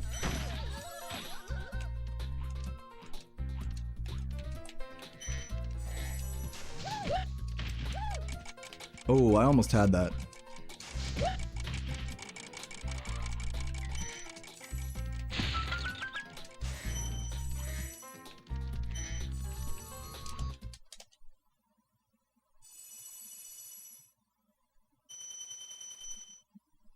I'm just the Spyro guy. It's funny, I've actually introduced myself like that to people before. Which is, I mean, it's just so goofy. Like at speedrun events or something, it's like, oh hey, who are you? Oh yeah, my name's Deo, I'm the Spyro guy. Like as if I'm the only person that speedruns Spyro or makes content around this game. Or that I'm even the most popular one, you know, that's debatable.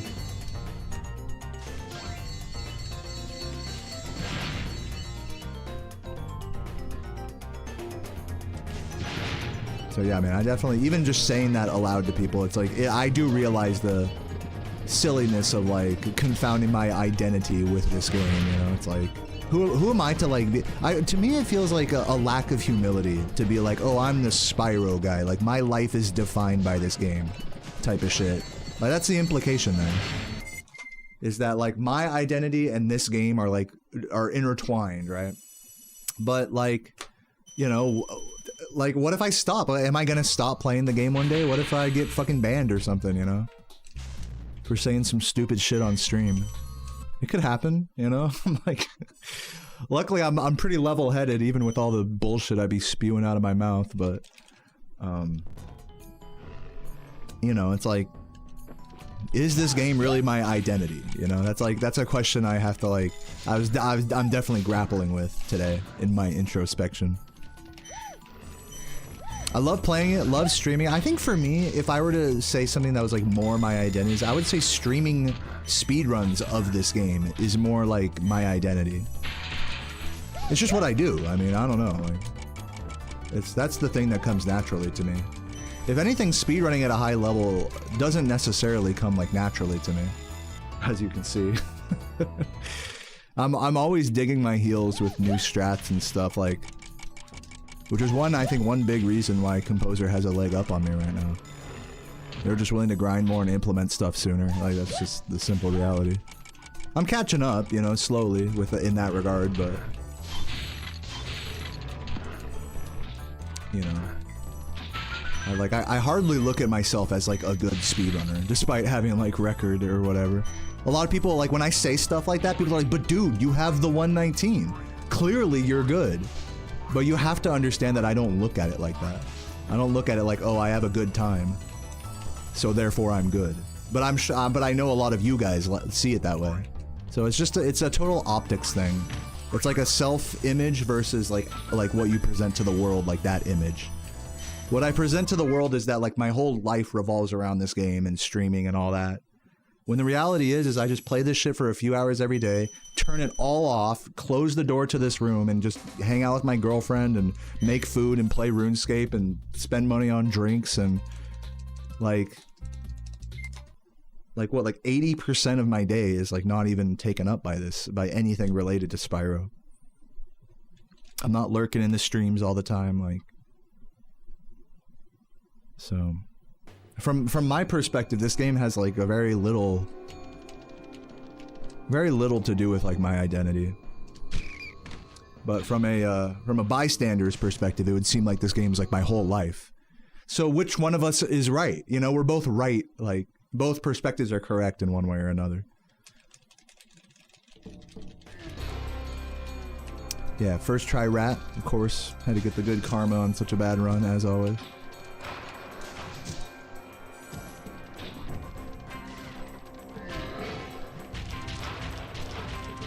Lurk more idiot. I probably should. There's a lot of things I should do in speedrunning, not to go down that whole rabbit hole.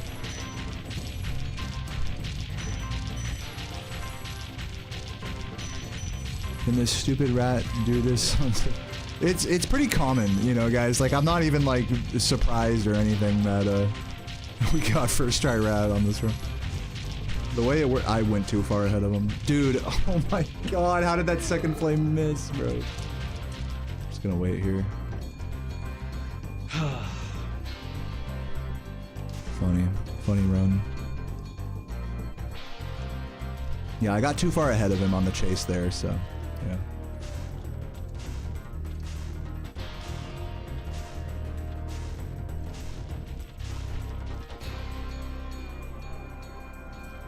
I think that's a good way to put it, Roni Mac.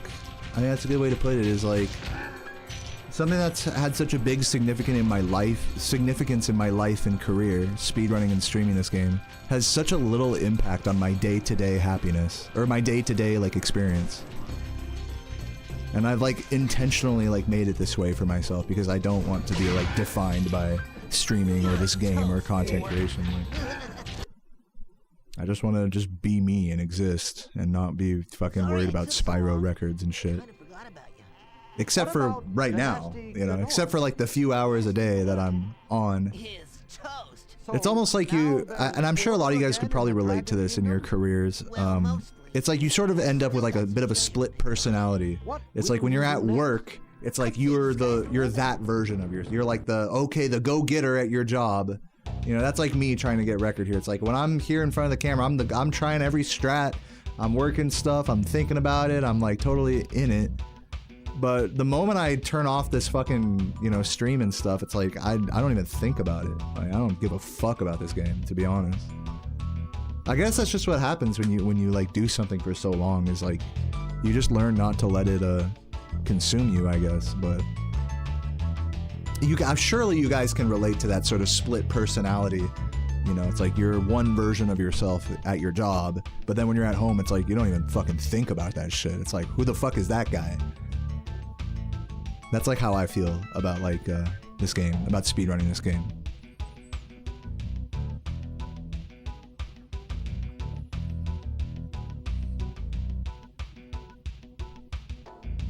Yeah, I mean, I'm not even saying like that's a bad thing. I'm saying that's, if anything, that's a good thing. That's something that I think a lot of, if anything, a lot of speedrunners and streamers can learn from. Is to learn to be that way. Because for me, it's a good thing. I never feel burnt out because I'm never like that mentally consumed by this stuff. But you know, there's always like a give and take with such an approach, because like I'll definitely have feelings of guilt around like not grinding more, you know, or not being more consumed. So it's like no matter which direction you go with it, you're always going to be lamenting the other side of it. The grass is always greener on the hardcore gamer side. And then when you're a hardcore gamer, you're burnt out, and the grass is always greener on the not worrying about it and just, you know, being away from it side. That's just how it always is. You're never happy, you know? You're never happy. You're never just like, oh, everything is perfect just the way it is. I grind just the right amount. I'm doing everything exactly the right way I want to. I don't feel like I need to do anything differently. Like, who honestly can say that about their own, like, speedrun grind, you know? Anyways, I'm gonna go pee real quick while these credits finish up. We're gonna do another run. And yeah, I might smoke a little bowl or something, refill my water before this next one. So yeah, I'll be right back.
What's up, everybody?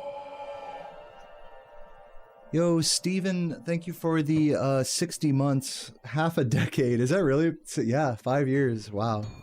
And also big I'm sorry and a thank you to Dynamox, who I just saw subbed literally an hour ago. This is one of my latest sub thank yous, but Dynamox, if you're still here, thank you.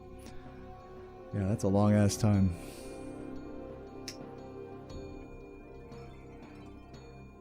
60 years. All right, let's do it. Run number 2. Do I get my weed from a dispensary? Yeah, I have to drive up to Maryland for weed because they don't sell it in Virginia.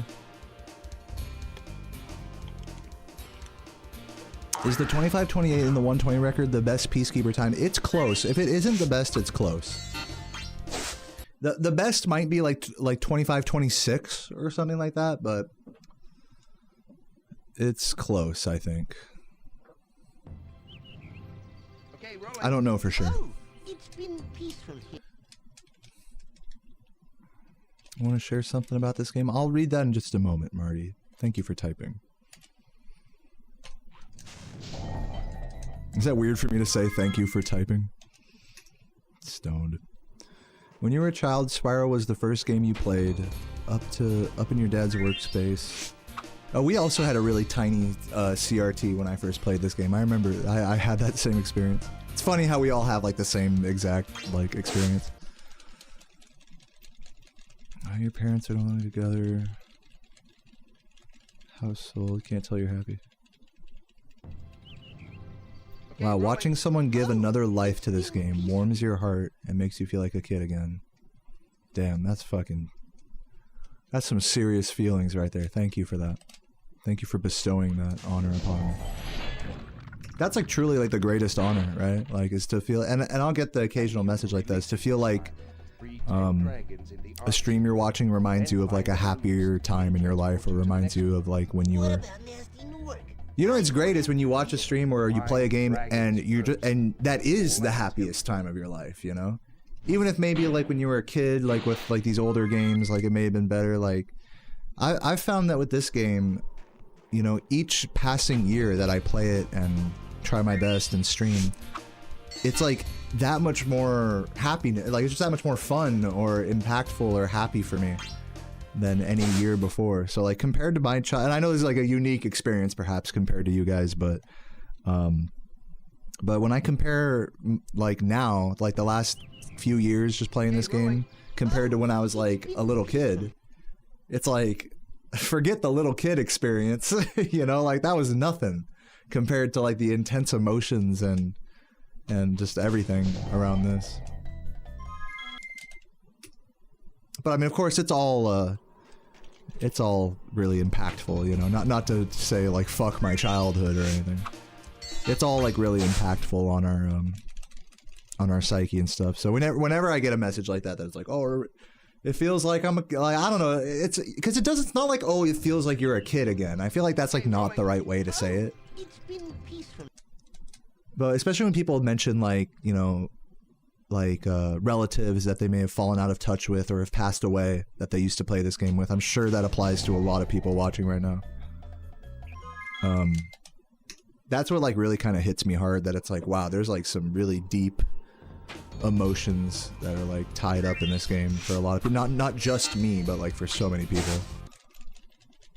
And it's funny because this game is like, I feel like Spyro, the original Spyro trilogy, in the grand scheme of gaming, and especially nostalgia, bait, you know, old speedruns and stuff, I feel like this game is kind of low-key. Like, I feel like people, like, had these intense emotional upbringings with a game like this, and then it's just, like, they just forget about it for, like, the better part of their whole adult life. Like, when people tune into my stream, it's like, oh, yeah, this game exists. It's not like Mario, where it's like, you know, of course you know Mario. It's like... I feel like for a lot of people, it's like the first time they're hearing about Spyro. If they come to my stream, it's the first time they've heard it in like many, many years. Unless they had the displeasure of playing Skylanders. I'm kidding. Oh, it's been peaceful.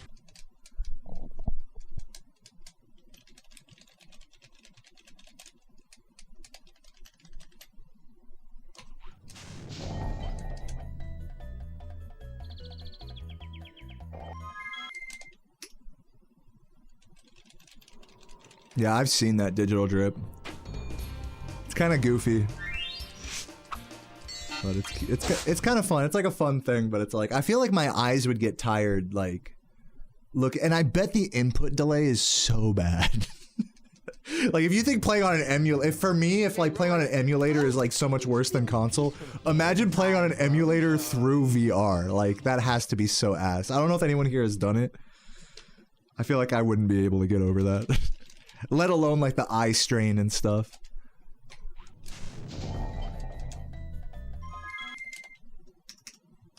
But it's cute. What's up, Beth? Hit big 30. Oh my god, congrats. I'm turning 30, what is it, 2 months from now. So you and I are in that same boat here. Yeah, and happy birthday to you, and hello to your husband. Thanks for the good luck. Okay, rolling. Oh, it's been peaceful.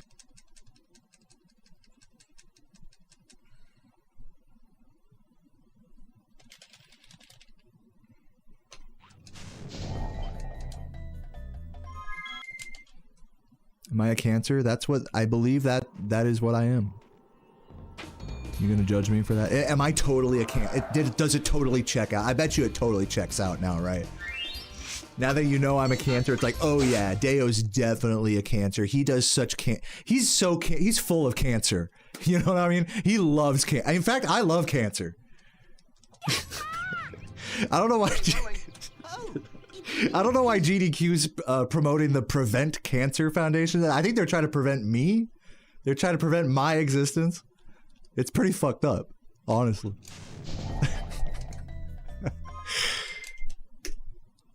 I'm trying not to get banned from GDQ. Yo, Chalupa King with the fucking 36 months. Thank you so much. Why is my chat paused? Can I unpause it? Oh no, yeah, we're good, we're good. That's such a Cancer reaction, is to be self-aware about how bullshit astrology is. That's such a Cancer thing to think. Okay, rolling. Oh, it's been peaceful.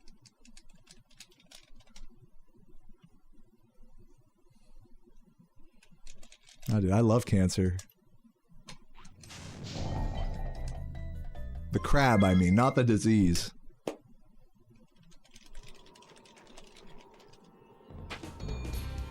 I'm all about the crabs.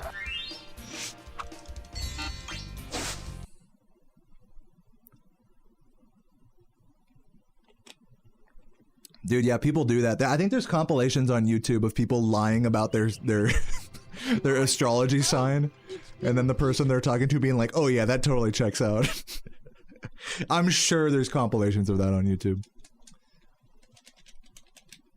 But then there's an extra cope on top of that where it's like, once they realize that they've been lied to, then they can pick. That's not gonna work. I already know. They can pick another, like, you know, so you guys are talking about the fucking sun and moon rising and all that shit. So even if there's something that is, this is like the ultimate astrology cope, is that even if something is counter to whatever your star sign is, and I call them star signs because I play Elder Scrolls, so you'll have to excuse me for that. Even if you're counter to your star sign, then there'll be like a rising sun or moon or something that does confirm it. Like, so it's just, there's just an out. There's at every like turn of like saying astrology's bullshit. It's like, well, actually, I'm right. Actually, astrology is right. So it's like, you can't win. It's like trying to argue with like someone who believes in religion, you know? It's like to be like, oh, you believe in God? That's stupid. It's like, it's like, what do you, why even say that? Like, even if that's what you really think, which I don't think personally that believing in God is stupid, but I used to think like that. I used to think that, like, especially when I was younger, I used to think that like believing in any sort of like higher power deity is like total cope. I used to believe that was such bullshit. Nowadays, like, I definitely don't look at it that much anymore. This might work. Oh, that was close. You know, I've gone from being like, when I was in like elementary school, middle school, like when I started to have like really like like omnipresent, like thought, what's the word? Like critical thought about belief systems and stuff. Yeah, I was like pretty atheist like initially, but then like as time went on, it was like, well, actually any of it can exist. So all of it actually exists simultaneously. And so we're all right and wrong at the same time, paradoxically. So you can't hate, and this goes in the other direction, you can't love a religion and you can't hate a religion. Because the truth is that a religion isn't the cause of good or evil, is that people are. The people who, and whether they are ascribed to a religion or not, or this sect or that, I mean, it's no different than any other sort of like non-belief system, you know, like any sort of secular government as well. It's like, well, you're a Democrat or Republican. It's no different from being a Muslim or a Christian, you know, Okay, rolling. in a lot of senses. It's been peaceful. Because it's just some identity that you ascribe to. Now, with that said, there are obvious differences between political sects and religious sects. And definitely with the religious side of things, there's more open room for interpretation. Whereas with political belief systems, there's more like just direct argument of this is right, that's wrong. But I don't know. I feel like there's crossover in all of that. So my point is that no matter what you believe in, you'll never be right and you'll never be wrong. You'll always like, you'll always be nothing. Your opinion will always mean nothing, really. If I'm being so fucking honest. Your attitude about the world, about, you know, what's going on, what needs to happen, unless it's something that you can do that like directly affects your own life or others around you, unless it's something you can do to like act on such a belief, then it's never gonna really have like the impact that, you know, believing in something or not believing in something. You'd think it would implicitly have an impact on your life, Oh, it's been peaceful. whether you have a belief system or not. And I think for a lot of people, they really do think that way, where it's like, oh, well, I didn't used to have God, but now I have God, and now my whole life has changed. But it's like God didn't do that. You did that. You know what I'm saying? But that's not to say that God didn't have a part in it. You know what I'm saying? You know what I'm saying? You know what I'm saying? I'm sorry. I'm really getting on a faded rant here. Anyways, I've said some pretty offensive shit at this point in my theology discussion here. But yeah, I don't know why I got on a whole God tangent right now, but in conclusion, if you believe in God, that's totally cool. That's totally good. I totally support that. Or Allah or anything. Or you're an atheist or anything. This goes back to what I was saying in my on my first run today, where like I am so I'm conflict averse. Like I want to have it all way. I'm totally the type of person that wants to have it always. You know, it's like everything is okay the way it is. And the truth is that that's, you know, not the world isn't like that. The world isn't like, oh, you can have it every way. That's like an idealistic like worldview. So, you know, I'm not saying I don't take sides ever with stuff, but when it comes to something as abstract and non-direct as a belief system, you know, where the only impact you can have on it is like, I mean, I don't know, man. Like, it's just, I'm just stoned. Look, that's all I gotta say is I'm stoned about it, and I have no fucking idea what's right, what's wrong. So I'm non-committal with all this shit.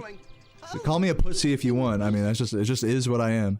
You know what? I might be fucking institutionalized is what I might be.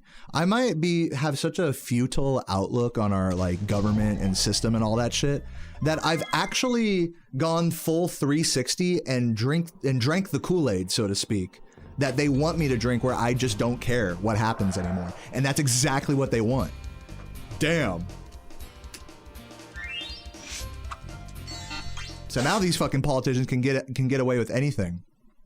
But even if you do give a fuck what politicians and billionaires are doing, like we should as a society, like there's a huge like fucking income imbalance, right? So ideally, this is another idealistic worldview. Ideally, we could all band together and, you know, take down the rich or what have you, change laws, change tax policy, whatever it is, budget things, you know. Of course, none of that will ever happen.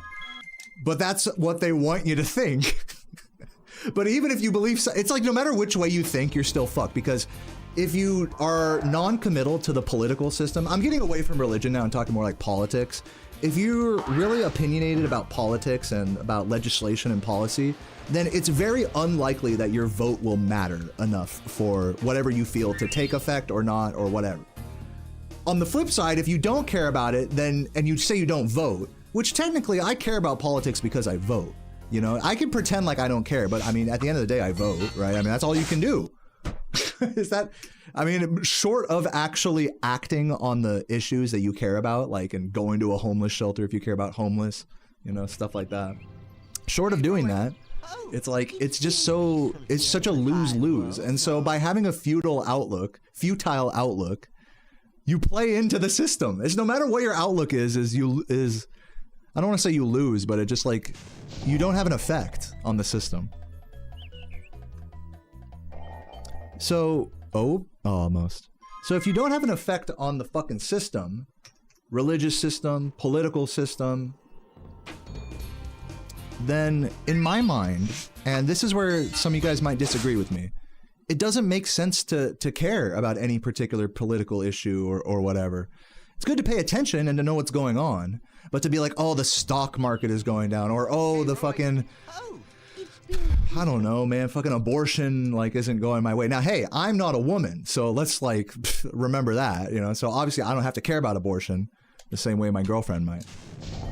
So you gotta always check the privilege when it comes to like a non-committal ideology like what I have. So, but yeah, I mean, I think there's a lot of cope with the way I like view the world, where it's like so much shit sucks, so much is fucked up that even if I am like giving a fuck about anything that's going on in the world, it doesn't matter. None of this shit fucking matters, dude. All that matters is playing Spyro and getting world records. I'm just kidding. I'm just kidding. That's... So yeah, I don't know. I'm definitely coping though, because like I realize that I'm a total bitch ass pussy for having a non-committal worldview. God damn, that was close. So yeah, no matter what your worldview is, you're never right, you're never wrong. That extends to religion.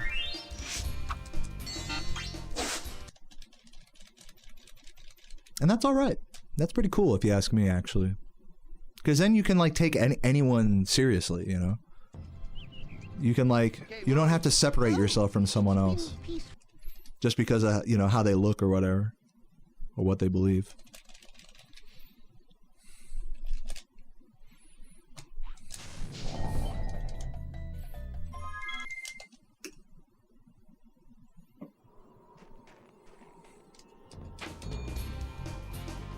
Anyways, I'm done talking about this bullshit. I've been doing Nestor for how long? Has anyone been keeping track?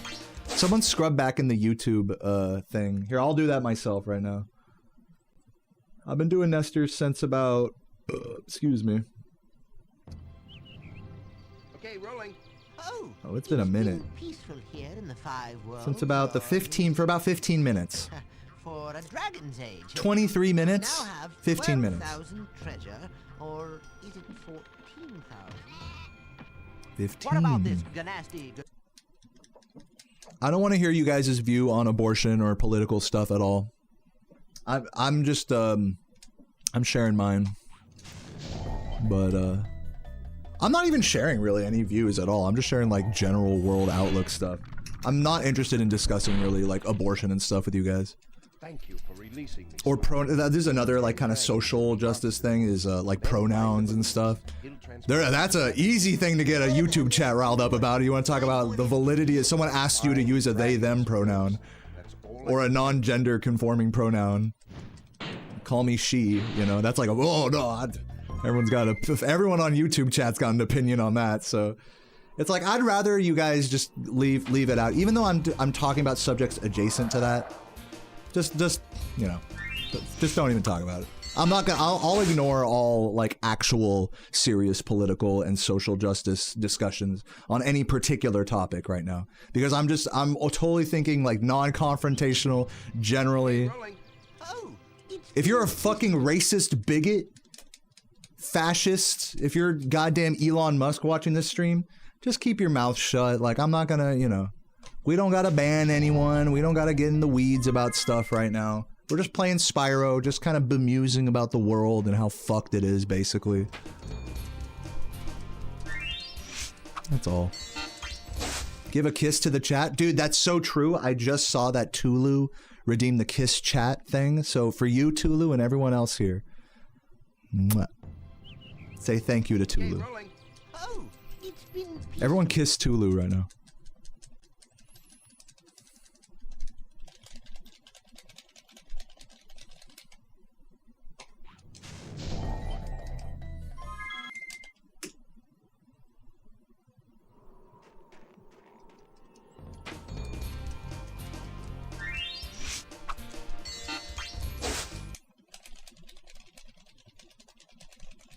Done working, time for drink, dude. Hell yeah.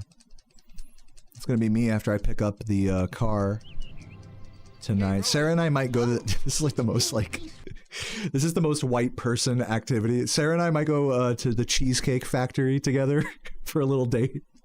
I don't know why saying that out loud to me is just so funny. Yeah, me and the girl are gonna go to a Cheesecake Factory. Get turned at Cheesecake Factory. I'm gonna get one of those tall. I already know they got the tall glasses for the beers. I'm gonna be like, give me the tall beer glass, the one that like has like the hourglass shape to it. I already know BJ's got to have those, or whatever it's called, Cheesecake Factory. Am I a fan of Elon Musk? No. Okay, rolling. I said don't. Even if you're a fucking fascist bigot like Elon Musk in the chat, you think I like? You heard me say that, and then you were like, oh, he called him a fascist bigot. Hey, do you like him?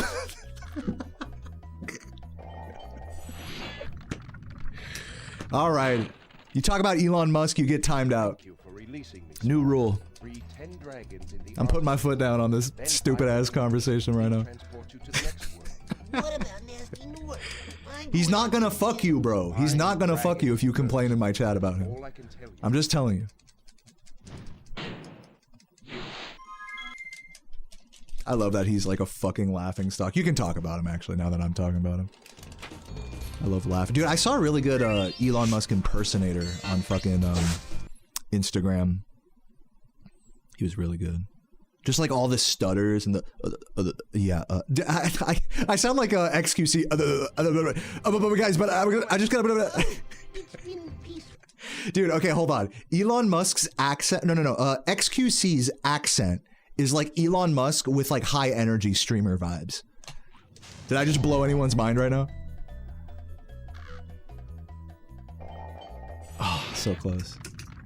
Dude, yeah, I was in a technicals video, bro. I got canceled today. No, I'm just kidding. I was in the streamer montage of streamers saying, rest in peace, hacks. No, he didn't ask for my permission, but he doesn't need to ask for my permission. It would be wrong of me to say he did, in my humble opinion. Because he didn't use enough it's not like he made a whole hit piece on me or anything and didn't, like, consult me at all. And when it comes to fair use, like, he used a tiny, inconsequential clip. Like, that's 100% fair use. Even if he was painting me in a bad light, if he used 10 seconds or less of a clip and then made a whole video being like, fuck Deo, he's a fucking asshole. Which, to be fair, I'm surprised no one's done that yet. Even if he did that, I really could not, on the grounds of that, be like, well, you should have reached out to me. I would probably say that, knowing me. You should have reached out to me, but I would never, like, copyright claim. I'm not sure if you were insinuating stuff like that, but, you know, a lot of creators are quick to do that. You know, obviously, you get a video made that's negative about you, and it's like, okay, we got to copyright claim this. Like, I would never do that, just like, because that doesn't make sense in my mind.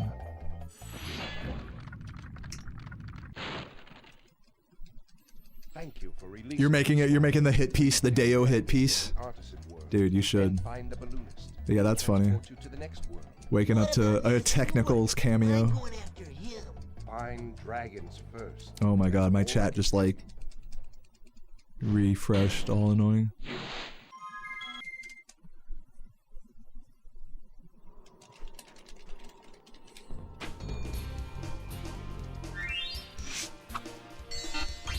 Can you train an AI on my videos? I mean, I would prefer you didn't, but I can't stop you. That's another thing, is like being mad at AI for like stealing your work and shit. I know a lot of artists are pissed about that. Okay, rolling.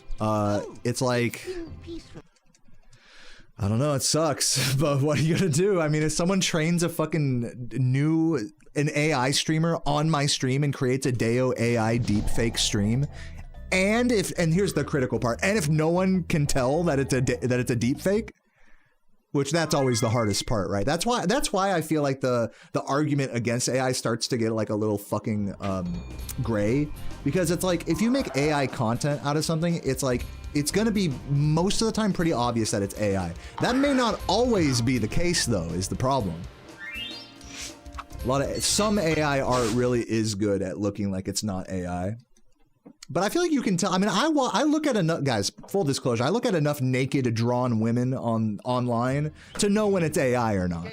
There's just a certain like shine to it. There's like, it's like hard plastic, you know, but in the shape of like an anime bitch or something. You know what I mean? It's still, even to me, when it's done well, it's still pretty obvious that it's AI, you know? So I'm just saying. I don't know if we're ever gonna leave that era or not. We might, you know, to where you could just fucking deep fake a whole live stream of mine and never even know. We're definitely not there when it comes to video content. You guys see Queeblecop's fucking Instagram? Go look at Quebblequop's Instagram. I forgot how you pronounce his name. But like every post starts with him. It's him AI like talking to a webcam, and then the video he's reacting to is like some AI slop, and then every video starts with him like, "Whoa! Can you believe the scissors are turning into sandpaper? Can you believe they're wow!" And it's just like so uncanny and unnatural. It's like, what the fuck am I? It's like watching like an Odyssey. It's like going on an Odyssey. Whoa!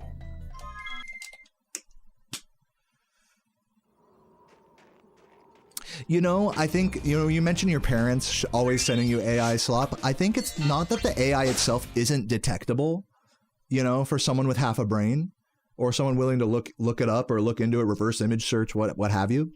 It's that people who don't have a good critical thinking skills, or people who aren't used to AI shit, those are the people you gotta be worried about, is the Facebook moms, you know? You gotta be worried about the fucking grandmas and shit. I mean, that's why those platforms are so full of AI, is because they don't give a second thought to where it came from or what it is or if it has any meaning at all, like people our age would. I'll take that question.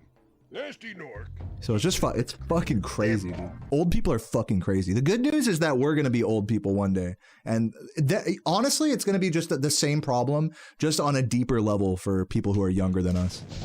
So we're gonna be still like on Twitch or some stupid shit, while meanwhile, like kids are fucking injecting live streams into their eyeballs with like Neuralinks and shit, and like jerking off at the same time as watching like the Silver Surfer gameplay, or what's it called? Subway Surfers, and GTA 5 here, and a VR headset, and like the whole fucking, it's gonna be crazy, dude. It's gonna be nuts. And so we're gonna look like boomers for wanting to play a video game with a controller. I don't know about with controllers, because I feel like controllers are they've tried to say that, like, the control. You guys remember when they used to say the controller's going out of style? Oh, we're gonna get rid of the Ouya and shit. You guys remember that? You guys remember that? You'll never get rid of the controller, because it's in our nature to want to control shit. Ooh. Drop the mic. Just saying. I'm just saying. If you don't have a controller, how are you gonna be in control? You don't have as good control over a video game or whatever. That's a controller drop right there. I'm just saying. Okay, rolling. Oh, it's been Peach. AI is what feels like to wake up in a dream and think it's real and then wake up again. I was having some crazy dreams last night. Watch this work right now. I just felt, I feel it in my bones every time. Literally the moment you go for it, you know whether you get it or not. When I let it go and then like pause right before it would have failed, that's just me. Like, I already knew it was gonna fail. I just wanted to prove, you know, let it play for a little bit, prove to you guys. But literally that first fucking couple of, after you're done with the inputs, it's like, might as well pause before even like hitting Nestor, you know? Not to be too full of myself. I should shut the fuck up and focus probably. This is like my first run in like 30 minutes.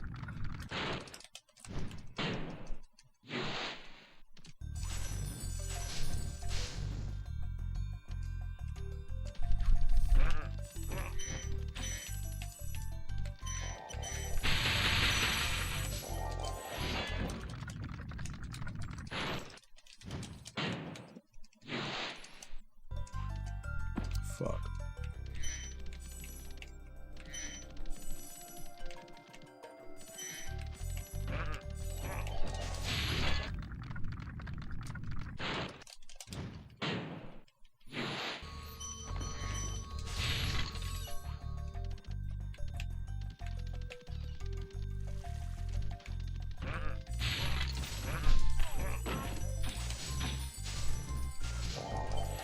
No, world record does not have Nestor skip.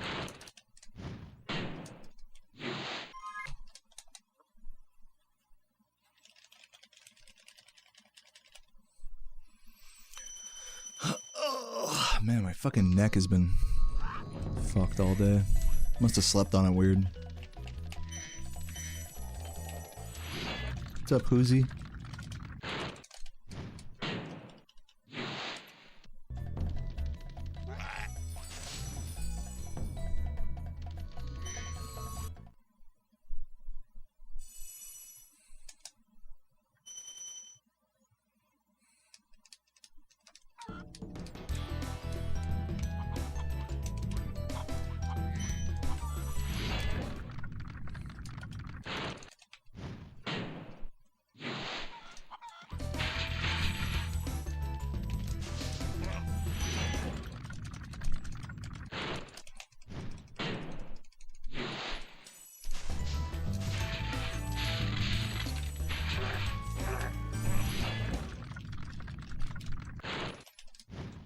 Yeah, somebody. On runs where I choose not to do Nestor, I'm going to be doing that Ivor strat now. I was practicing it today. I think I can get it pretty consistent, semi-consistent. It's definitely easier than Fasty Nork. Definitely easier than that.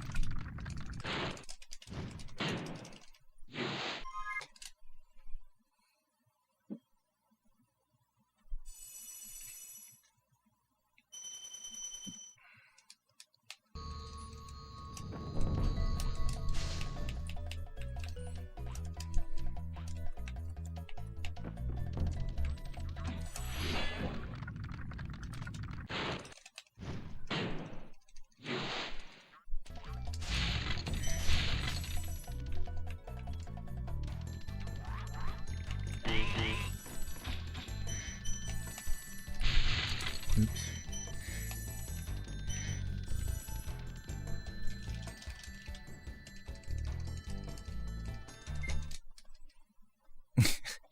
There's no hoes, but there is MILFs in this game. True.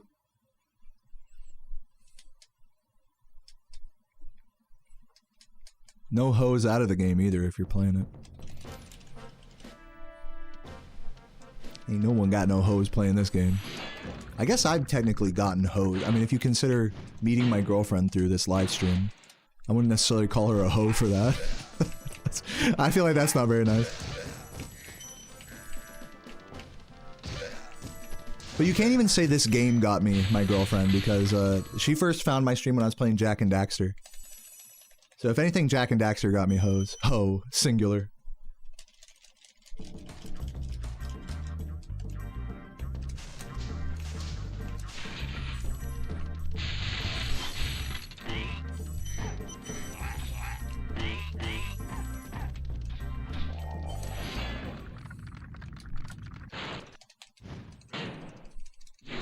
Yeah, Spyro 2 is where all the babes are at. I don't know what that's based off of, but... all the attractive motherfuckers play Spyro 2.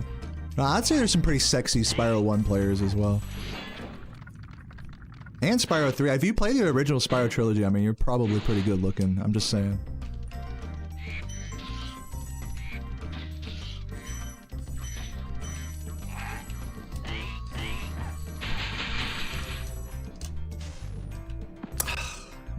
Fucking charge glided too shitty there. That would have made it. Too hasty I was with that charge glide.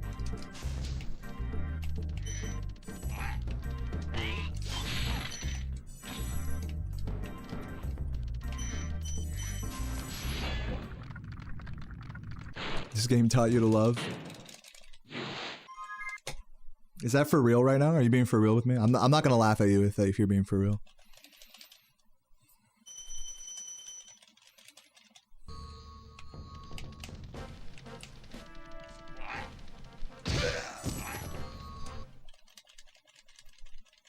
I've learned a lot about self-love and self-hate playing this game, speedrunning this shit.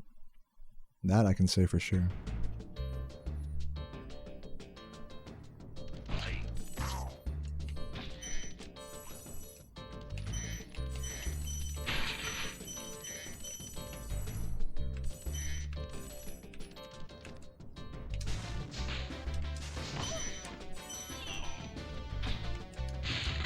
Almost got spun there. Okay, well this run isn't as bad as my first one today. So I'm gonna keep it going. Yeah, it was a low-key deep message. This game taught you to love. I mean, honestly, respect.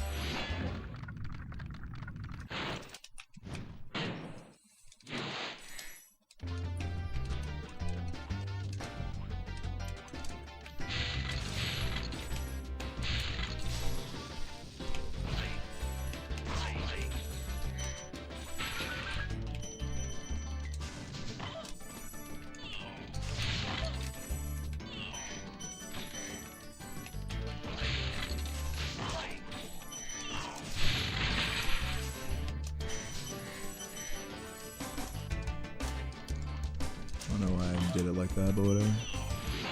I think I knew if I'd have tried to full hop to the second star, I would have bonked, so I just went to the first one. But I should have magic stared the last one. Ooh, hey. Worthwhile bonk there. We're out. You've taught you to set boundaries, right? Not just with yourself, but with other people too, right? No, me too. I've learned that same thing.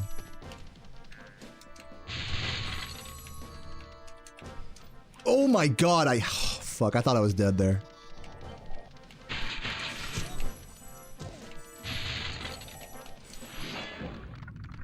I learned, and not just from this game, but I learned, like, growing up, when it comes to other people and, like, setting boundaries and stuff.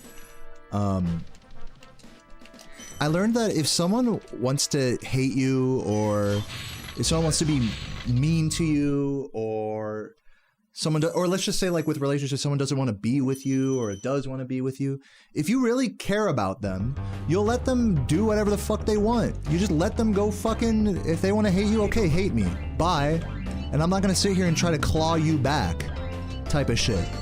Like, with relationships, it's so especially like that. I learned that. I learned that, not playing this game, but just in general growing up. It's like, you gotta know when to let someone go, you know, type of shit. Type beat. Because some people, you know, they're not, you can't save everyone that you love. That's like a sad reality. You can't save the people you love sometimes. You can't save everyone. You can't save anyone. The only person you can save is yourself, you know? But not to take such a selfish view of the world. But I think in response to, like, really caring about how other people feel and shit.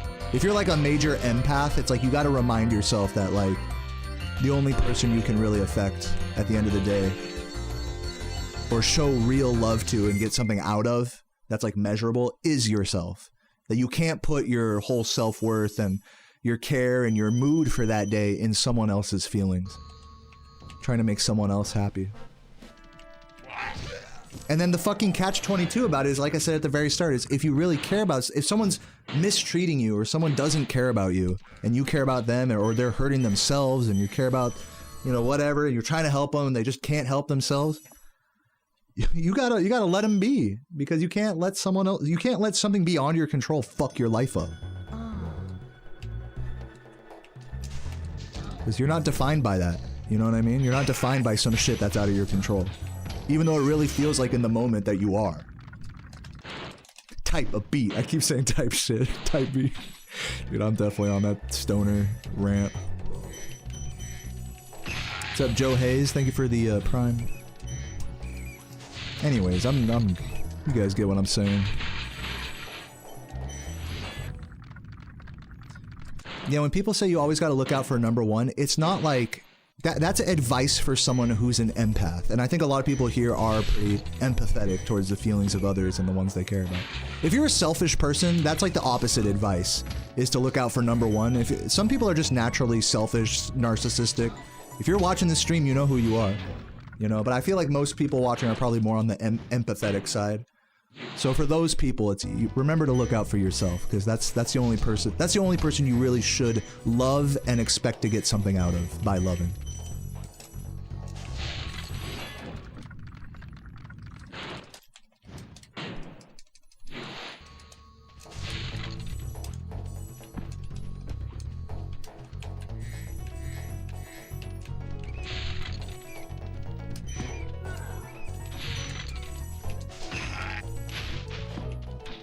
I mean, you should love as many people as possible. I mean, I have to amend the statement a little bit. You should be free to love, you know? You should be absolutely free to love whoever you want. You don't, what I think for me is like kind of crazy to see is when people get like, people get their trust broken, and then they end up putting up a barrier, a trust barrier, where it's like, okay, now I can't trust anybody. Now I go into every relationship like with like an extra layer of separation. When really it's like, you can let your guard down, you know? Yeah, maybe I'm naive for saying this, but like, I really do believe you can let your guard down with like, with most people. And it's okay, you know? Unless you really have something to hide, you should be able to do that. And not feel like their opinion of who you really are like matters, really, at the end of the day. Or how they react to like who you are, you know, or whatever the fuck.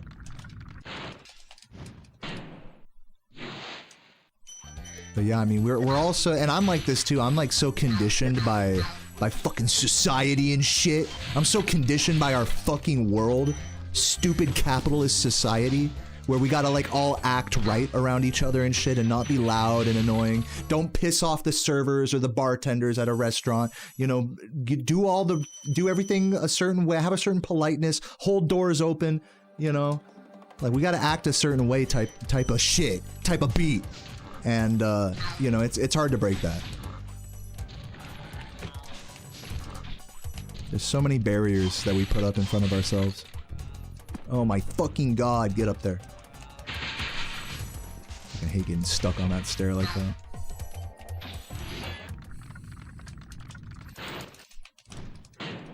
Dude, be cringe and be free. I think that's actually very relevant to what I'm saying. Like, don't be afraid to be cringe, you know? Even if people think you're cringe for that. I mean, I'm sure tons of people think I'm cringe for doing this shit. Talking this shit.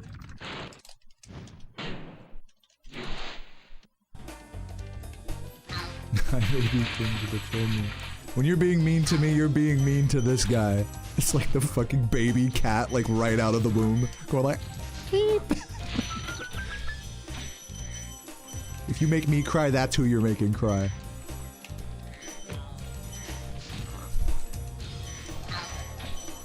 Still covered in placenta.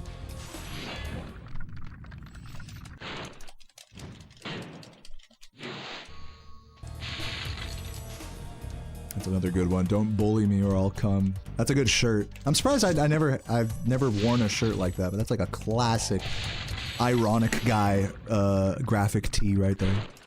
Don't bully me, I'll come.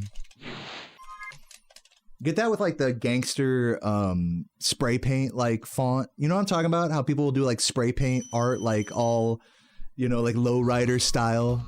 Like Mickey Mouse but like, or SpongeBob, but it's like spray paint graffiti like badass. But it's like just fucking way too much. So over the top. I need to get me a SpongeBob spray paint art shirt. I need that shit.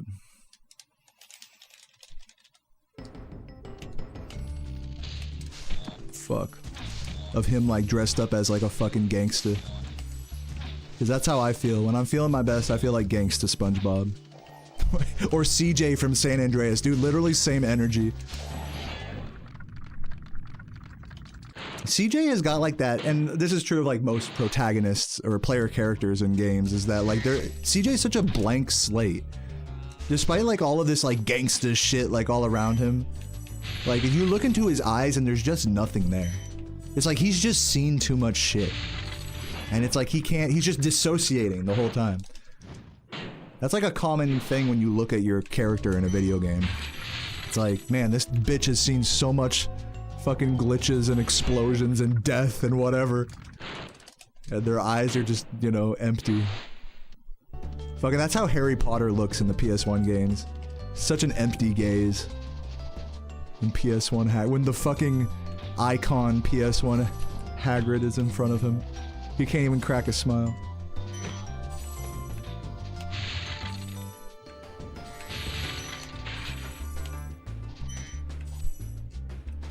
Fucking sex icon PS1 Hagrid. I think I missed a yellow in there, but it's fine. Yeah, unfortunately both of my runs today both had a run killing peacekeepers fail. But I'm happy to be no resetting them. I was really tempted to reset my first run. I'm glad I didn't go down that path today. Just in general, I'm always glad when I don't go down that path.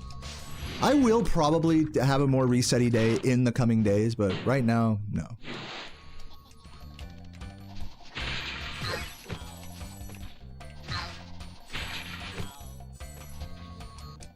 Last run of the day? Probably not. It's 3:43. This run will be done in about 20 minutes. So at 4 o'clock... I have time for one more run. But I gotta go quick. We'll see, we'll see. But yeah, I have time for exactly one more run. Because I do have to pick up my car from the fucking mechanic.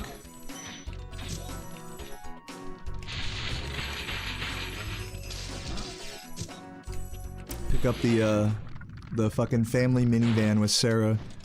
And then go to the Cheesecake Factory. I got big plans tonight. and of course go to the grocery store after. Classic couples activity.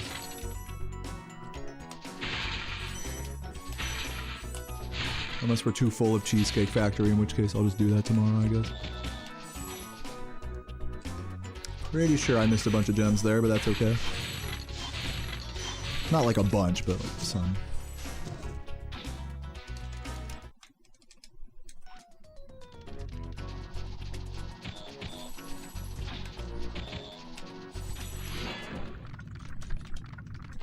What cheesecake flavor is my favorite?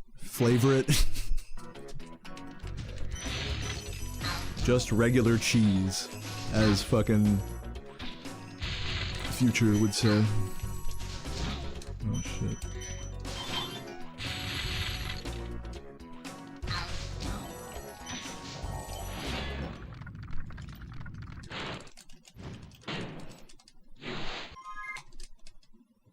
Yeah, right, H-Dale. That's always CJ's response in every cutscene. He's like, chill, chill. Meanwhile, like, someone's having, like, a fucking breakdown in front of him. CJ's like, chill, yo, we got this. I'll just kill the entire casino for you. Just chill, man. We got this. Hey, bro. I got you. Type shit. Oh. I need a type shit counter. I need someone to type shit whenever I say type shit.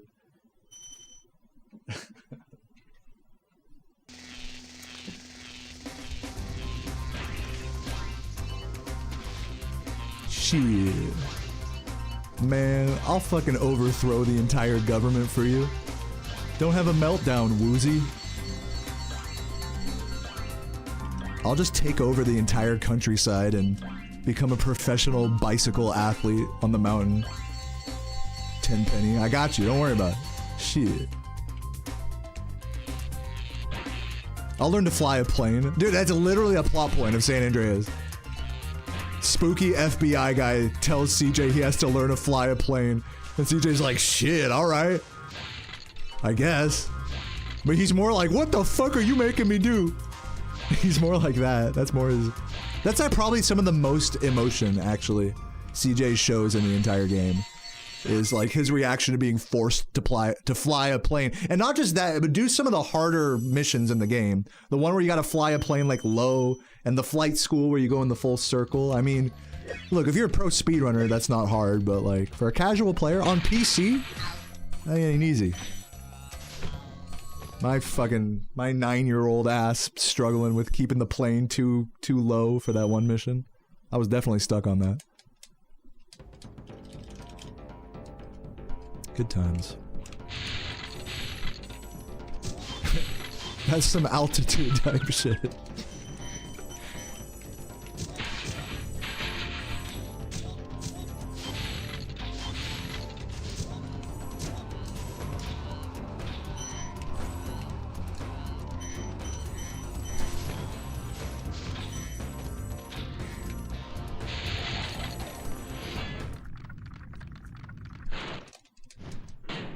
There wasn't even subtitles or anything. Yeah, man, half of those missions like don't even make sense, even if you understand English. And if you don't understand honestly, I feel like not understanding English probably makes a GTA playthrough even better. Honestly. The story makes just about as much sense either way. When we play Medieval, I'm still waiting in the mail for that. I'm also waiting in the mail for more, blank CDs. So, you know, if my fucking eBay package never comes, I can just burn it. I tried to burn the, modern practice codes.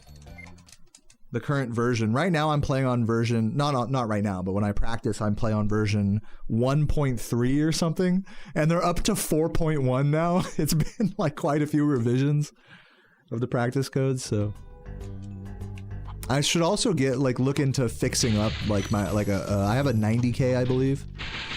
That would be theoretically better to use the practice codes on because there's true save states on that, whereas I can't do that with my current modded PS2.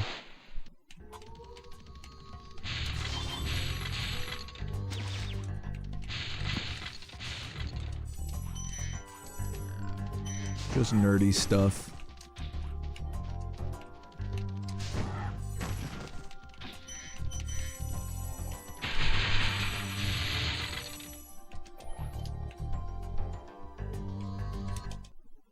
Alright, give me that fucking red 40.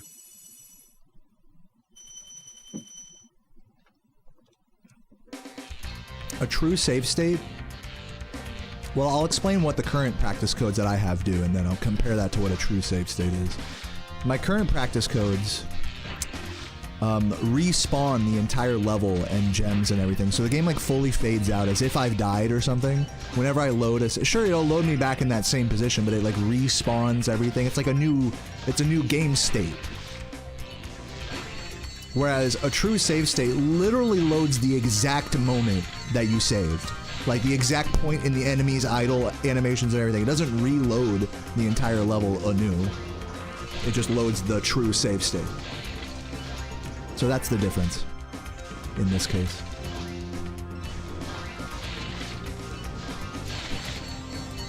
And more so than that, and I saw Composer messing with this when they were looking at like some tricks. Is they have multiple save state slots as well, which this current version of the practice codes doesn't have. It just has like the single save point, you could say, or respawn point, which is still really good because that still like respawns everything as you would need it. And if you're like worried about an enemy cycle or something, you just respawn a little further back and just practice the whole movement. So it's not a big deal, but it is still something.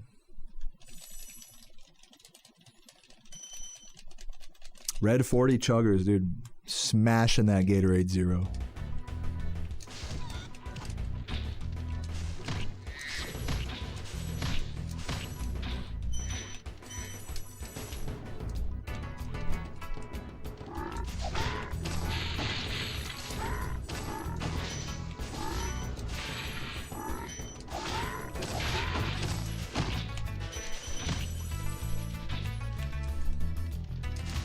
Wow.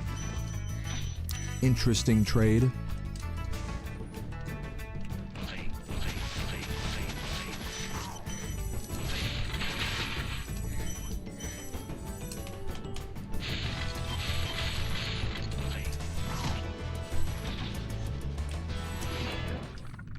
Thank you for the good luck, Troy. Welcome, welcome.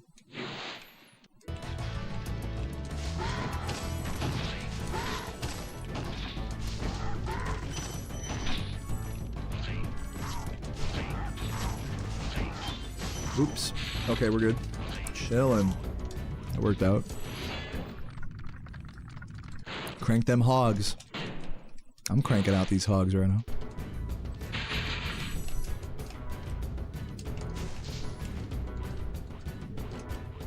Good jumps on those stairs. Oh, fuck.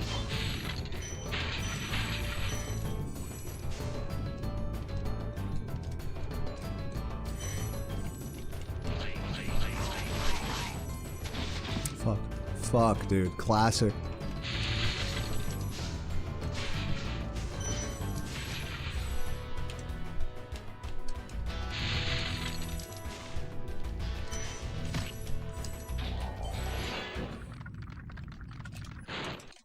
Crank that shit respectfully. True. Alright, lock in. No damage.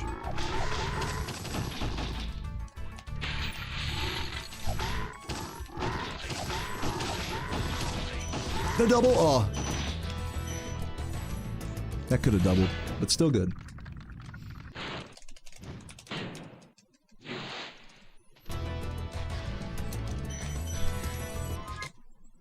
Good level regardless, even with like a blue miss, only losing a second.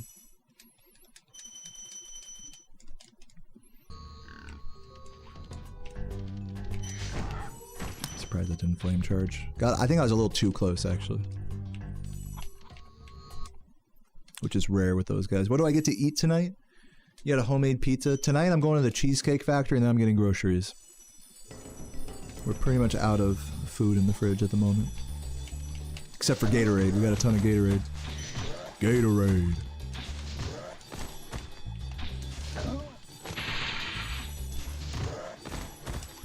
Oh, this is probably not gonna work.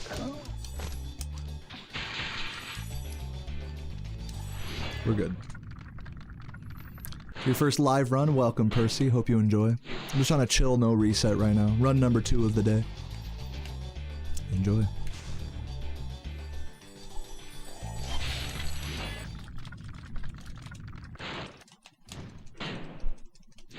Am I gonna eat it like groceries?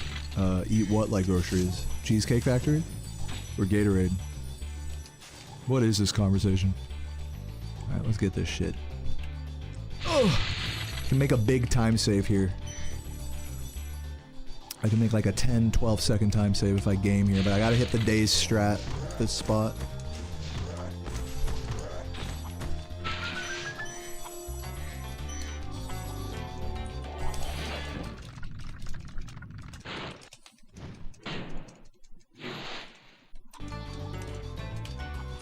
Oh my god, is this gonna work? I doubt it. Oh, I still got those actually. That kind of cool still actually. I'll take that.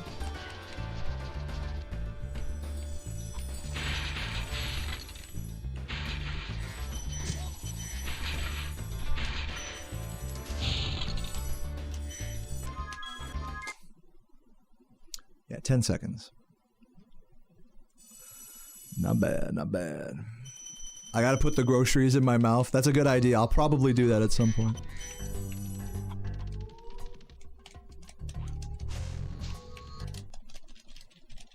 PS1 Malfoy looks like a Brussels sprout. Yeah, that's true.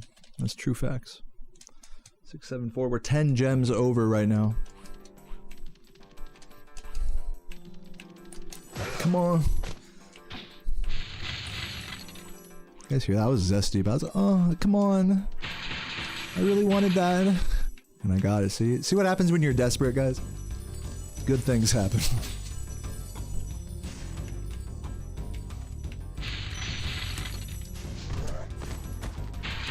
Good on this.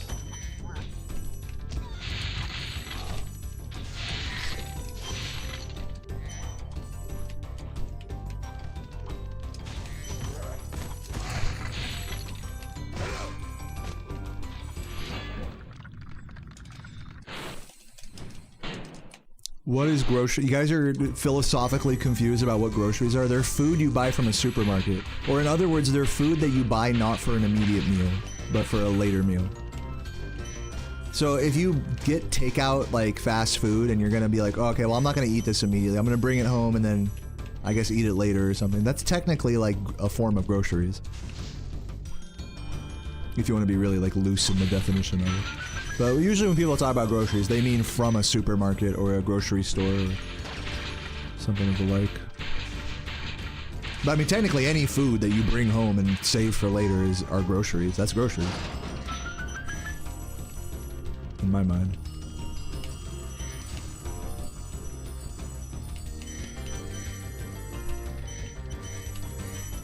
Yeah, you could also expand the word groceries to mean non-food items as well. So like any like home goods, home economics items like fucking toilet paper and whatnot. I guess you could say those count as groceries. I prefer to just think of groceries as food though, personally. But yeah, you could say that.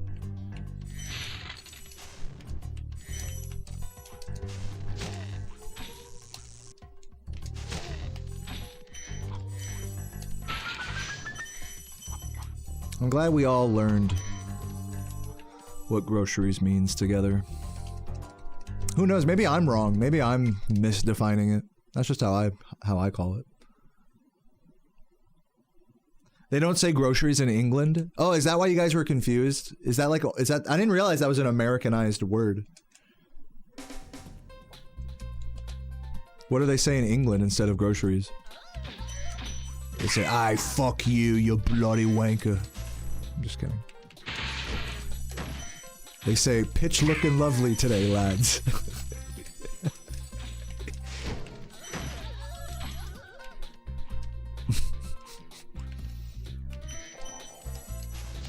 Give me this. Ooh! That was beautiful. There have been some nice moments in this run. Honestly, I'm not mad about that, Beastmakers. Even though this run's ass, I still kept it sub 30 seconds behind. Not bad. 298. I'm 2 gems down, but that's fine.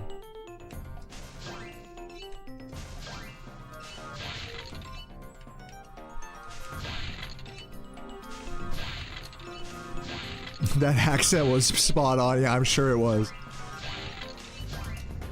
Thank you. Yeah, Britain should hire me. Yeah, I didn't think groceries was a Americanized word. I thought they said that in other parts of the world. I will say the concept of going and getting groceries is kind of a touchy one. You know, depending on the food habits of certain people. But, I don't care. Doesn't make groceries any less grosh. You understand what I'm saying? Market. Yeah, but you can say market. Go to the market, get something.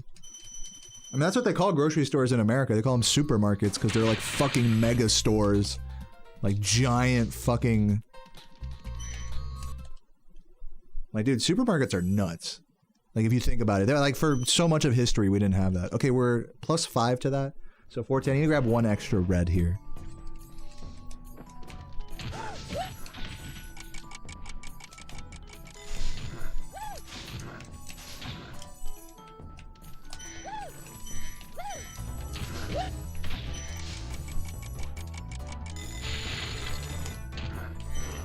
No way, can I have that?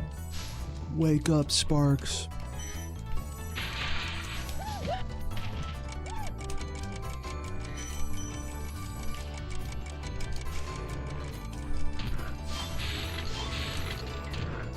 Oh my god, I lived that somehow.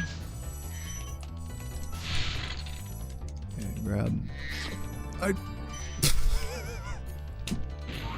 Alright, and I think if I grab the red on the stairs coming out, I'm fine. That was a pretty bad backup there. I should have just trusted in a manual touch instead of hoping for a Sparks grab. I don't know what I was thinking there.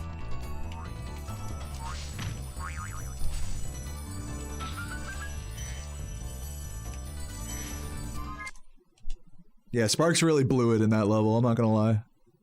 But, you know, whenever you say Sparks fucked it up, that's usually code word for saying I fucked it up but don't want to admit it. Oh my god.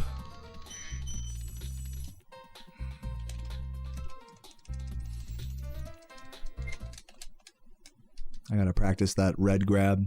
I do think you are supposed to do the triangle mash into glide. And then like kind of curve it and then jump charge to the blues. Alright, let's roll.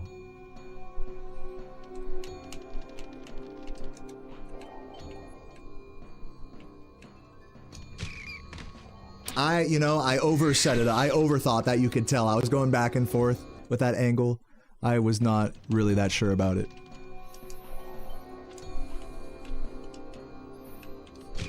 No. Again, I'm just taking too long to set up here. I'm not quite getting the correct execution. But either of those rats could have worked. Same with this one. There we go. With the ones that are closer like that, you do have to set them up more in the middle. That was a good adjustment there by me. I was actively thinking that and did that, so yeah, I'm a badass. Rat jam. Literally, the rat in this game literally does the rat jam emote. It does like kind of look its head around. Like rats be like dodgy creatures. I mean, there's a reason why we call fucking assholes rats, or we call people who are snitches or dodgy motherfuckers rats. Oh, did I just fuck this up terribly? I think I did, right? He's stuck in the shadow realm now, right? Because he's running. I have to take a death abuse here, I'm pretty sure. I was trying fast. I don't know why. I was gonna 37. I don't know why I went for that. And I did it so bad. I was like talking and shit. I was like just autopiloting, and I'm not at a point with that trick where I can autopilot. Not at all. That was funny. Yeah, I should not have gone for that there. I mean, hey, I went for it. Let's get it now. Let's just do it now. I'm already in the Fasty Nork rabbit hole. Let's just finish it off. I threw the 37 to do the world's shittiest Fasty Nork attempt. Fuck. No, it's just cursed, but we're gonna get it. Now that I've started on this journey, we're gonna get it. We're gonna ego grind it. It's not like this this time matters anymore. Oh! No. Wait a minute. I'm just gonna make him run all the way. Do I need to follow him? No, he'll get up there eventually, I believe.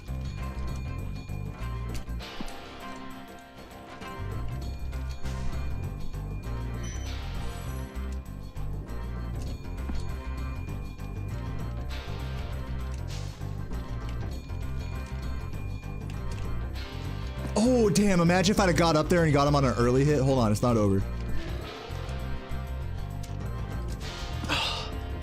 This is good practice. I'm kind of glad we're doing this, even though I totally threw my run to this. I'm just not getting enough height with it right now, but I'm doing it good.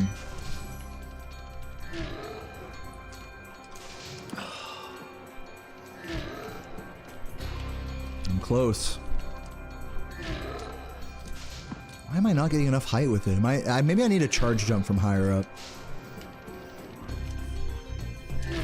No, didn't get the flop that time. We might be here for a while, guys. I'm just telling you. Too late on that jump. It makes some pills to help me get it up there. Maybe I should try that. I should try Viagra. That should help me with this trick.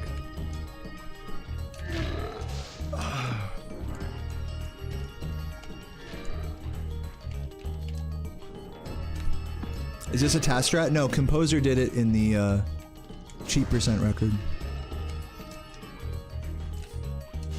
Damn it, why am I not getting enough height, bro? Come on.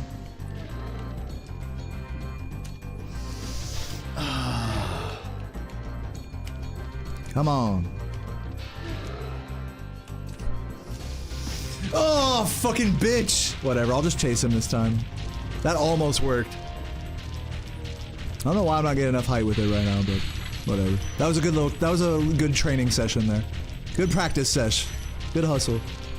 That almost made it up. That probably could have made it up there. I just got kind of an unlucky bonk with it.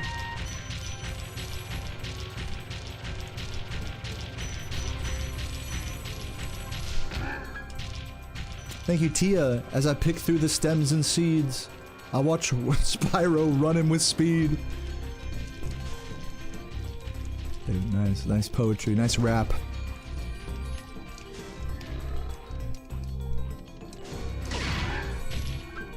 Nasty Nork is a fucking green son of a bitch.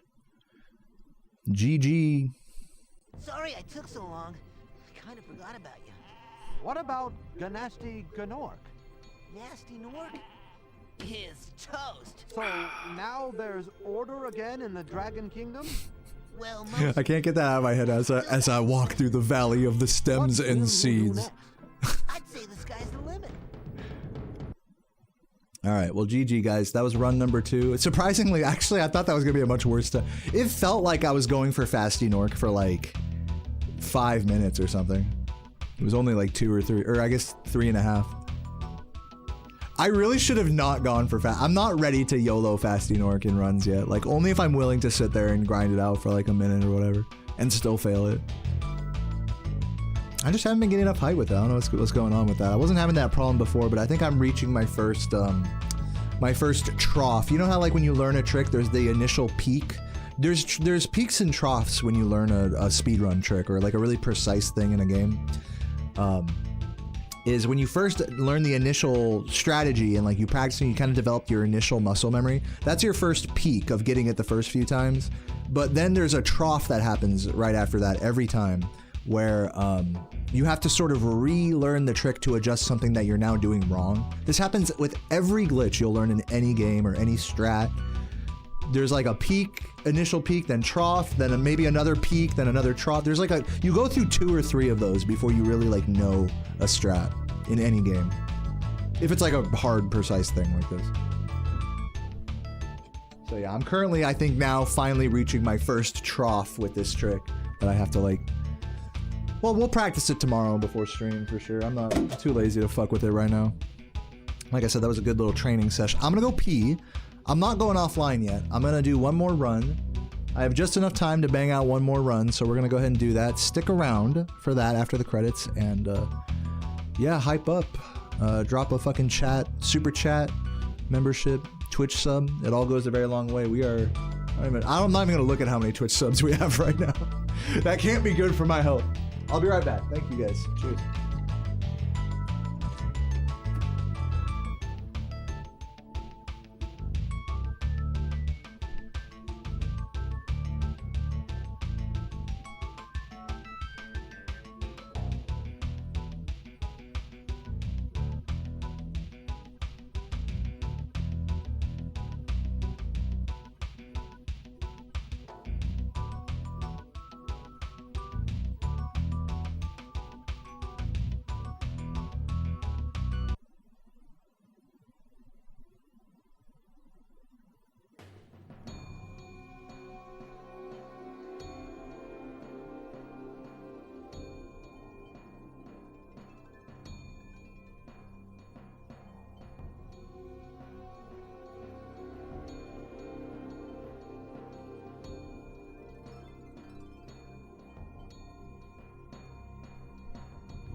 What up?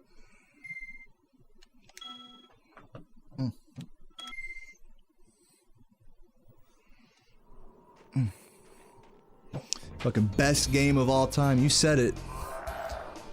Pretty good game.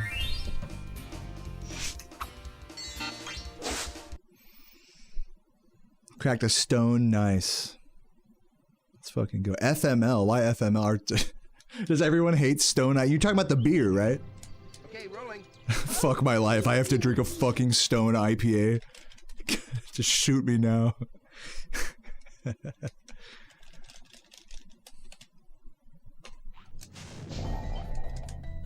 It's like they're really making you drink it, you know? You have to, it's in the fridge. I mean, you know, if there's a shitty beer in the fridge, it's like you have to drink it eventually. Who's gonna drink it if no one except you, right? It's not like you could just get rid of unnecessary poison in your life and throw it away, right? Even though that's like really what we should do with most alcohol. But because there's value to it, you know, especially psychoactive value, you know. It's like, drink this potion and it'll make you feel good. That's crazy that that actually exists in real life. A feel-good potion. I mean, there's several of those, it's not just alcohol.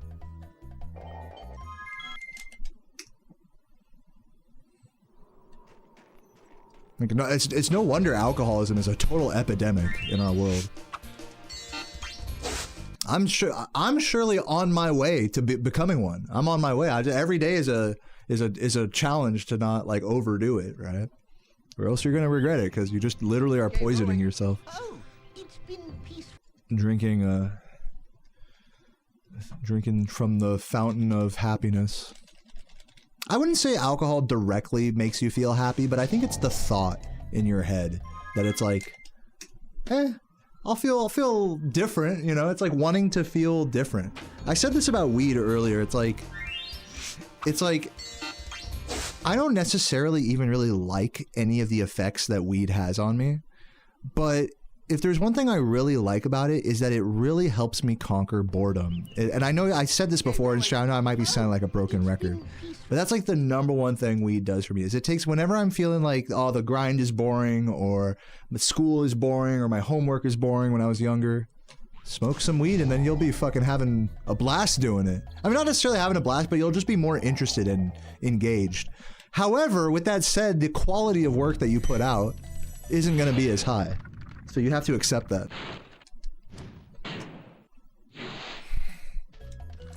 And I have to accept that with my speedruns as well. If I'm going to smoke weed before a run, I'm basically saying like, hey, look, it's okay if I don't get record on this run. Which I've been saying that to myself like the last week, and it's totally true. Like, it's okay if I don't get record on any given run. I've been so no resetty lately, and it's been a blast. But I do feel the seesaw starting to teeter in the, okay, let's not get faded and fucking let's like actually try hard and reset if we don't have, if any given pace we're on isn't like, I'm starting to feel the seesaw going back into reset land. Not for today's grind, but maybe tomorrow day. We'll see how I'm feeling, obviously. Every day is a new day. But I feel the seesaw teetering, metaphorically.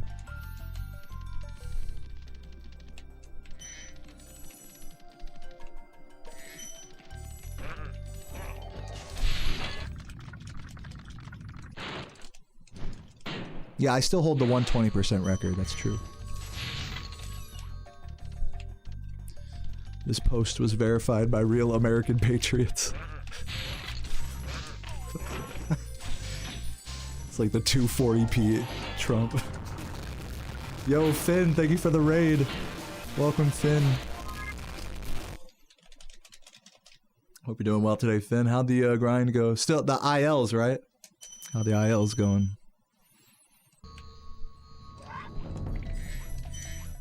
That stands for individual level. Person in the YouTube chat that's like, what does that mean?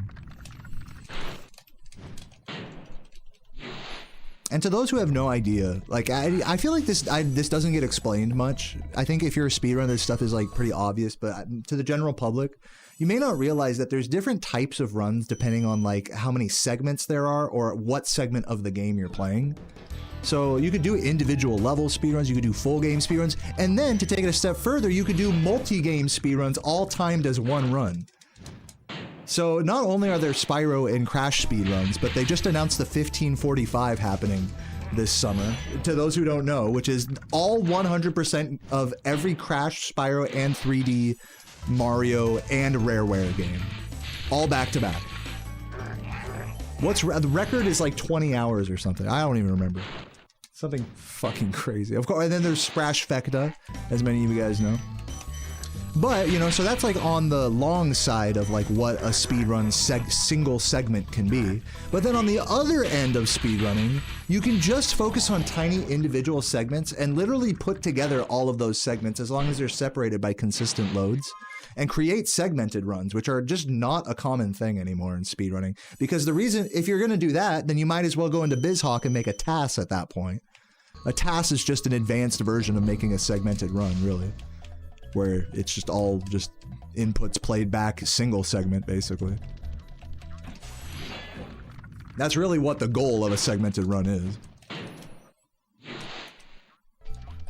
But yeah, that used to be the standard, you know, in this hobby. I think one of the first Spyro speedruns out there is like currently split into like 10 oh yeah, when James Bertoli initially uploaded his first run of 120%, the first record of 120%. YouTube at the time had upload limits, so his video had to be split into 10 parts in a playlist. So think about how much more useful Speed Demo's archive is as a place that is like a video player, like literal archive with the commentary, written commentary on it. Like, that's so invaluable. No, this game is begging for a 120% world record history video to be made. And I have literally not even been trying at all to work on that. I've full disclosure, I've teased it. I've said I'm gonna do it, and then I'm just like, nope, I'm not gonna do it. This is what's happened. Is over the last like year, I start it, and then I give up. And then I interview some of the record holders, and then I start it, and then I give up. So I need someone to what's the word? To collab with. I need like an actual speedrun documentarian who wants to make the video to help me. Because I have all the player interviews. I am one of the players, obviously, in the 120 record history. So, hit me up, Summoning Salt. Hit me up.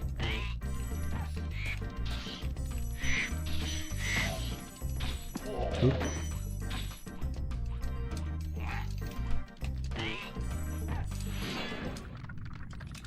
Yeah, Summing Salt. Something Salt.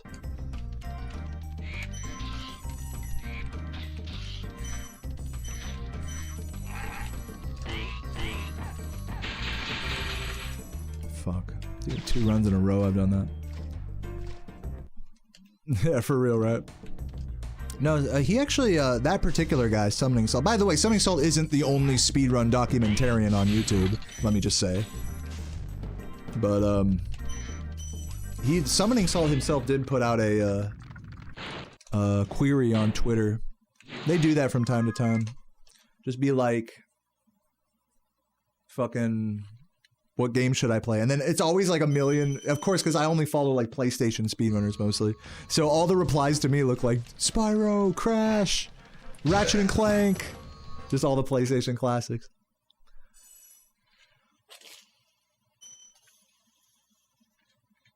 For a long time, we joked around about how PlayStation games get no love, but they really do. I mean, like, they really do get a lot of attention. I mean, not a lot, but they do get a good amount of attention from people running them and doing them at events and shit.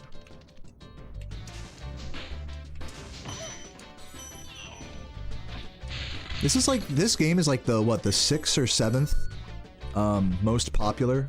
Dude, fuck! I shouldn't have been talking during that. Dude, do I reset this? Oh my god, live. No!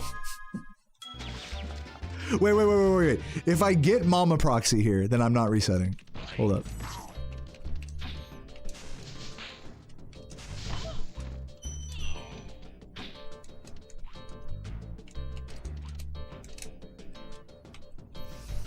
There we go. My god, I failed that in 2 runs. In my first run today, I missed that as well.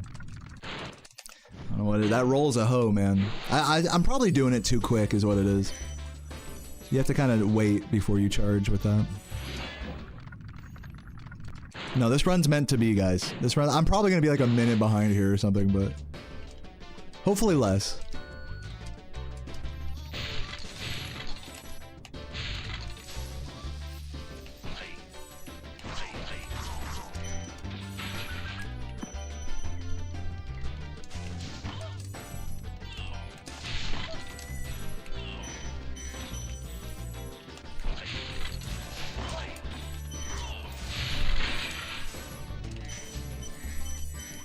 Oh, dude, I keep bonking into that today.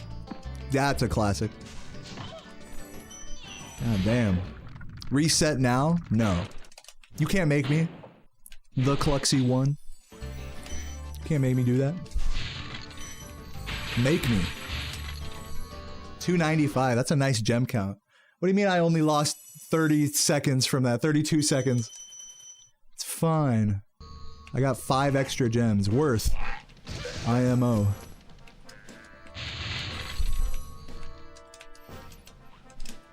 Okay, barely making that.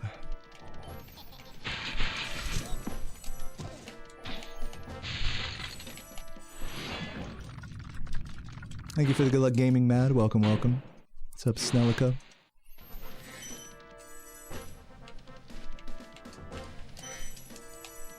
This run still got some life in it. I'm not gonna lie to you. Sub 1 minute behind. We're gaming.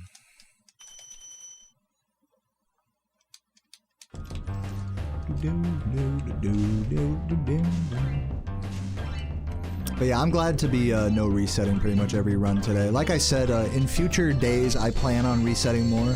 Because I will acknowledge I've been saying this all day and throughout this grind, I've been way no resetting lately, and it feels fucking great. It feels like I've ascended.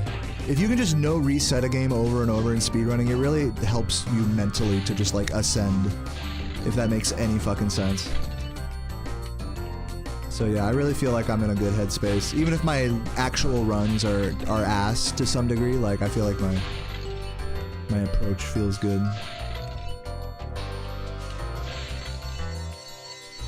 That's saying a lot in this hobby if you don't feel like shit after every run, good or bad.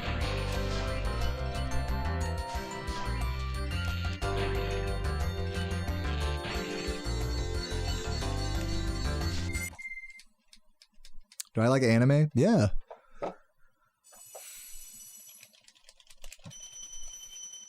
I watched, what anime did I watch recently? I watched, Spirited Away for the first time. That was a great movie. That's like the anime. Like, do you watch the anime? Like, yeah, I just saw that.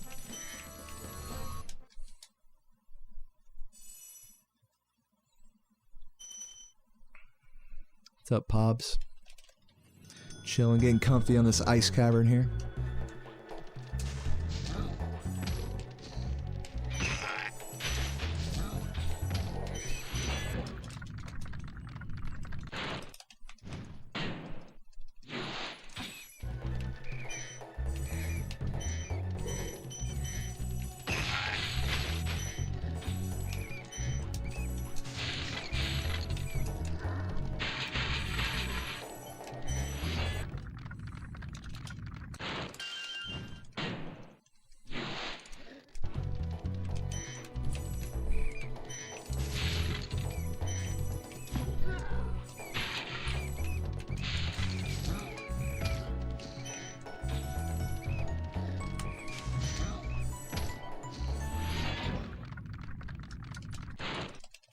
Ice cavern isn't the same.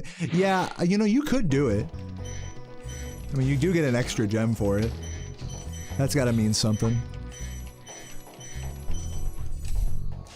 You can also skip, Composer skips this next box right here to save like a second and a half. Or like a second.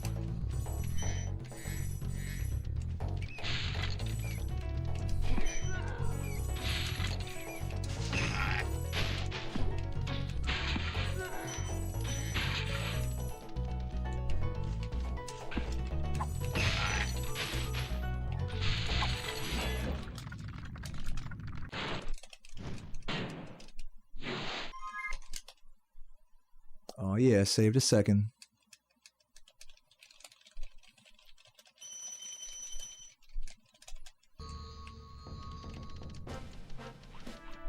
So yeah, all in all, shit Peacekeepers today. Interestingly, I probably would have had like a good Peacekeepers if not for failing the Mama Proxy roll so much today. So we'll have to look at that tomorrow. Not the proxy, but the roll up part. It's a pretty annoying jump. So, understandable. I've never played Jersey Devil. I should add that to the short list of PS1 classics to try. I might burn that to a disc or something.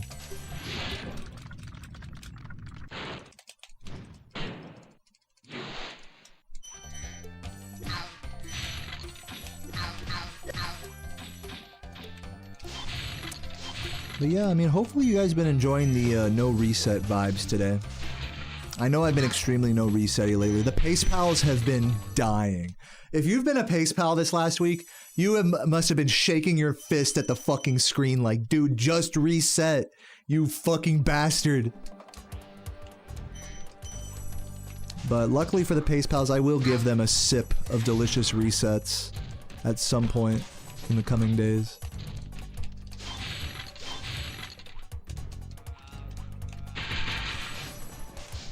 They're parched right now. They're in a fucking desert. Do I like hentai? Dude, of course. What do you think my Twitter feed is full of?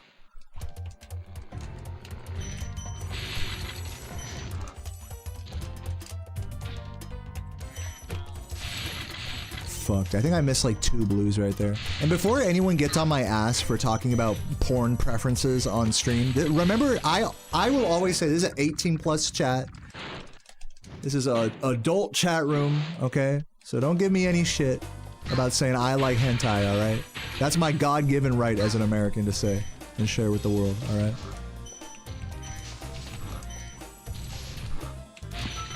Clown. I'm a clown for that. I'm a clown for liking hentai. I have a real girlfriend. I don't not like real women. I feel like you're a clown if you don't like real women as well.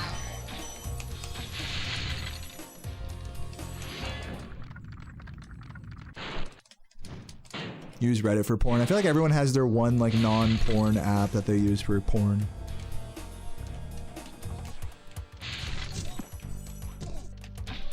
Ugh.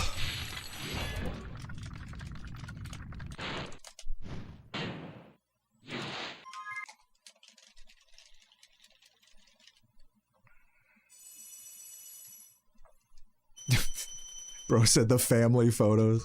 That's your app? Family photo album? That's despicable.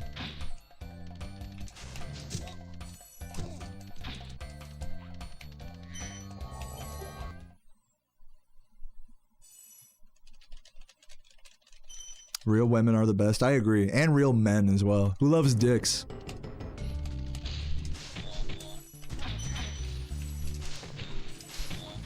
Fuck.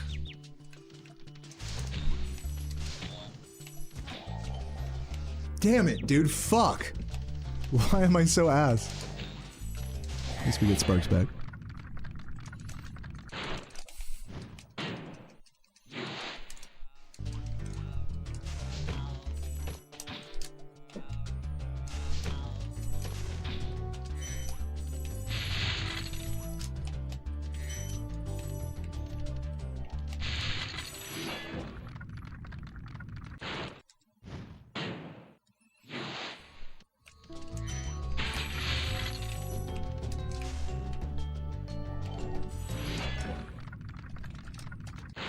This chat is amazing right now. Can I just say, you guys are really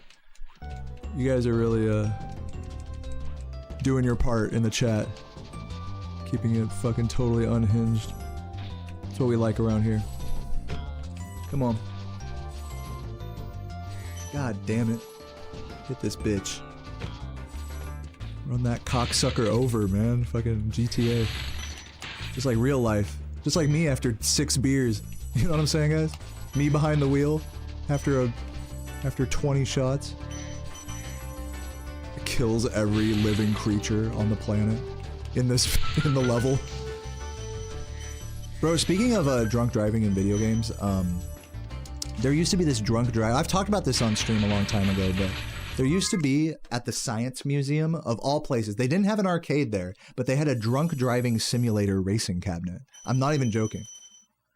And it was just a single player. It wasn't racing. It was like a single player simulation, first person, like Windows DOS, like maze, screensaver type graphics.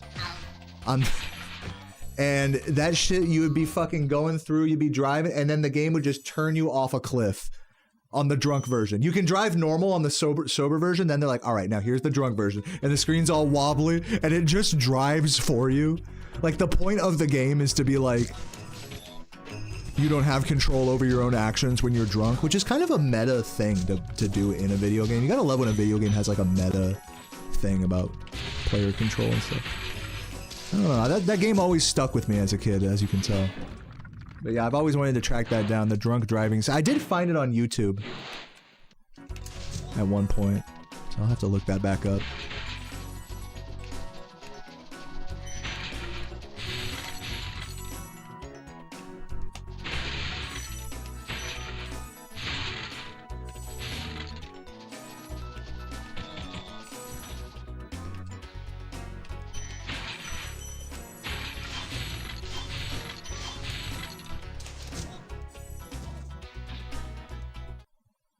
Thank you, Stabber Crab.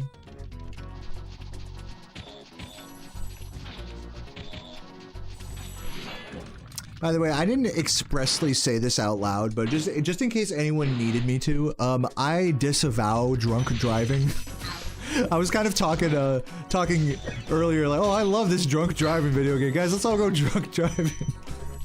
The actual drunk driving is probably the worst thing you can do. Probably the worst mistake, one of the worst mistakes you can make.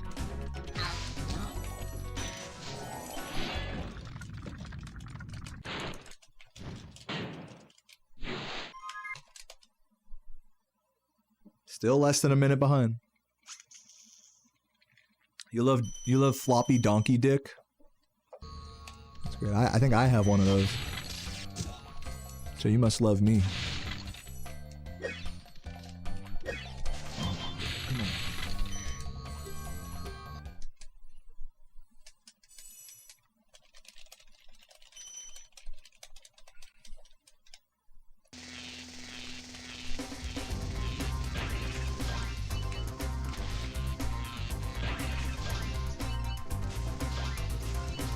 What the fuck? Hit these goddamn bitches. I think I can recover that one though. I think that one should be okay.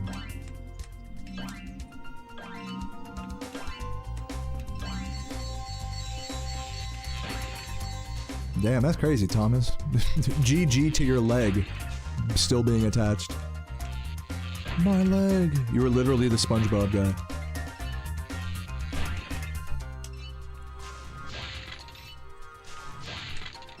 Okay, this is pretty shitty, but whatever. Whatever. Now I'm a minute behind.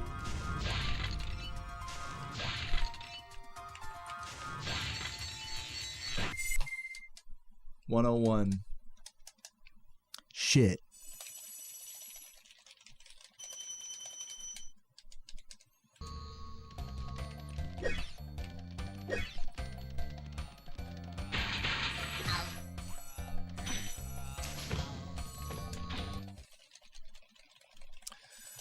By the way, Toro, thank you for the raid, just saw that.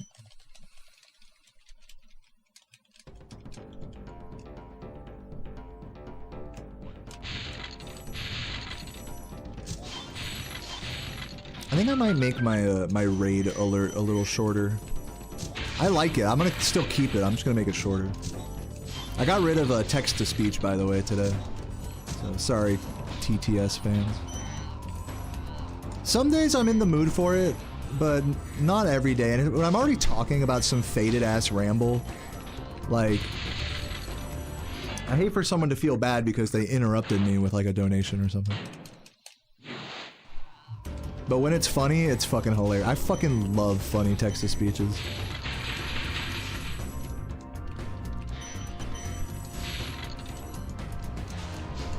But no more for now.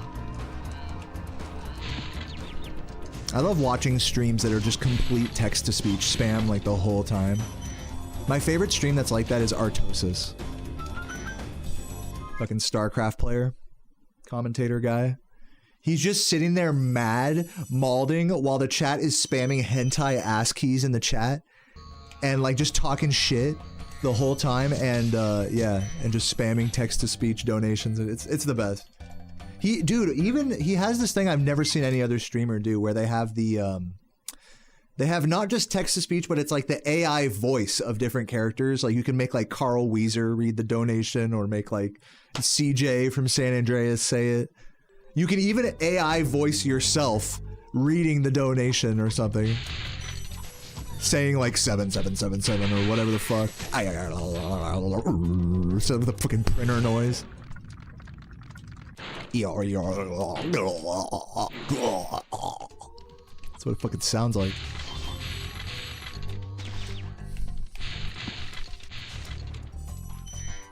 But yeah, I live for those kind of streams. Those are great streams. I just can't have that when I'm speedrunning, you know? I gotta take it super serious, bro. This shit's so serious. Ayo. Yeah, that's a good one. Ayo. Ew. Ayo. A-E-I-O-U. Or no, when they spell out the entire, like, emoji. Like, little tiny chicken sticking out of an egg. It's just the whole thing. I love. Hatchling bird hatchling.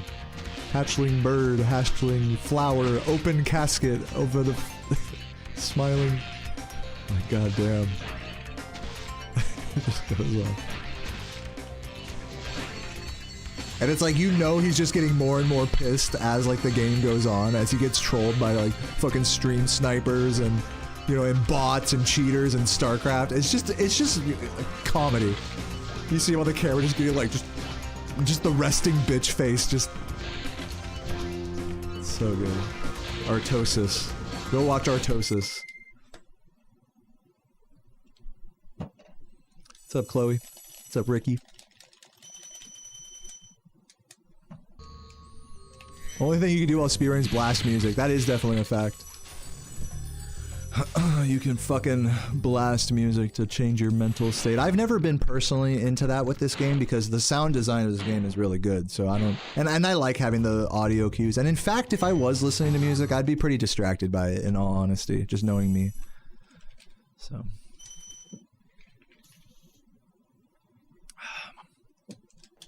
Maybe if I was doing offline runs, maybe. Yeah. I haven't, like, tried to do an offline run in, like, years.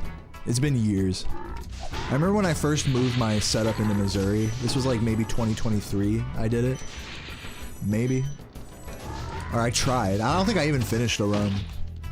I just, like, set the shit up on the floor. I was like, just send a run right now. Fuck it. That's gonna be me at ESA. Like, just trying to get Laura and Composer to race the whole time. Or Saboom. God forbid I do a drunken 120. Actually, you know what Saboom's interested in doing for ESA? He actually told me. He wants to do 2-player 1-controller races. Because Composer and Kara are like supposed to be a really good team. I'm sure you're down for that, Ricky. Fucking 2P1C. I don't know if I am. I would drunkenly team with Saboom, but I feel like we would be ass.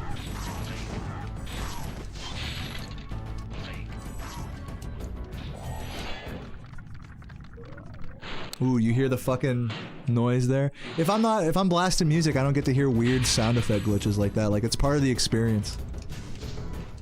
Call me old school.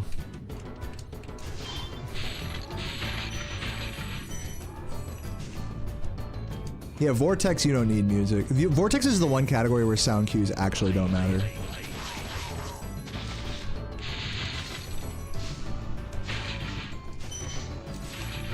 Uh-oh. Make this.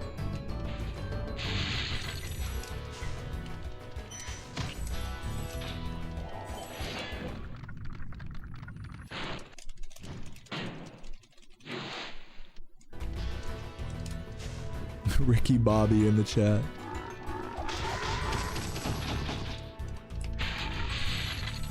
Come on, give me that bog. Boggers in the chat. Come on. Beauty. That's exactly what I want. We actually waited at the perfect spot there to let the cycle be in our favor. That was beautiful.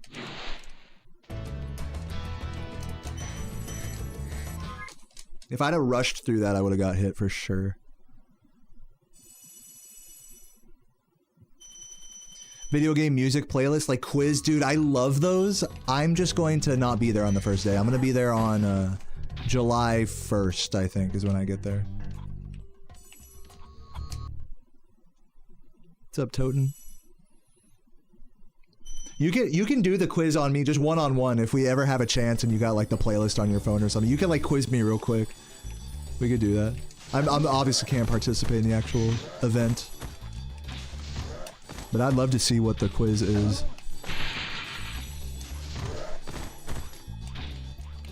Remember, dude, Ricky will never let me live it down that on his fucking stream, it was Dr. Shemp. It was the Dr. Shemp music, and then Ricky was like, "Oh, Deo knows this. Deo's definitely gonna get this." And I was like, "I don't know, I said like Ice Cavern or some shit." I was like totally stoned, like wrong mission, dude. I literally got it wrong. I got one of the levels in this game wrong. Just playing the music back.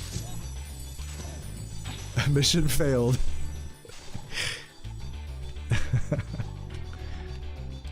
So I can't promise I'll be an expert.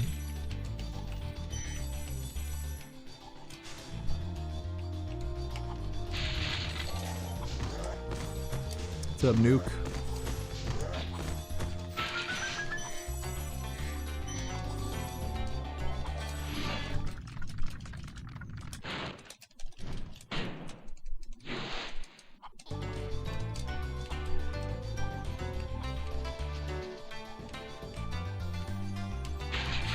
Oh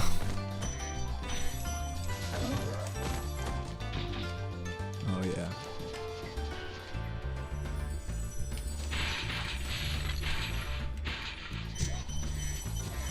Oop. No! Okay, hold on. Just exit level. I think we got the gem from the thief and all the other ones. So we actually got most. Yeah, we dropped about 26, 27 gems there. So 654, this actually isn't dead because I had an excess of gems up to this point. We're only a little behind.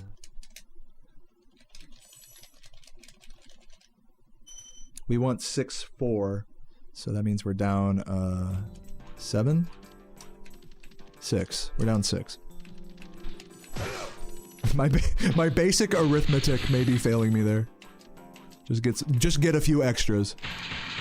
TLDR. Grab some of these. And then grab the 121. I should have not bothered with those and just grabbed the 120 section. Or I could turn around and grab the ones behind me, but since I'm already on this route, I might as well stick to it.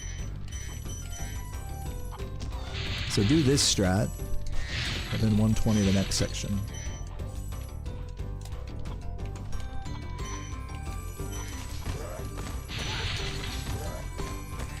Perfect. Yeah, for me, that's the fastest way to recover, like, what is that, 6 to 8 gems?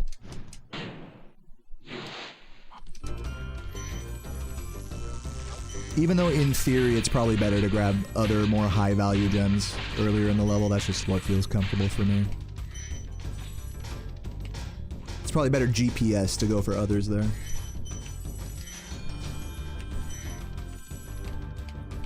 I'm learning as I get like deeper into my any percent journey that it's not all about gems per second.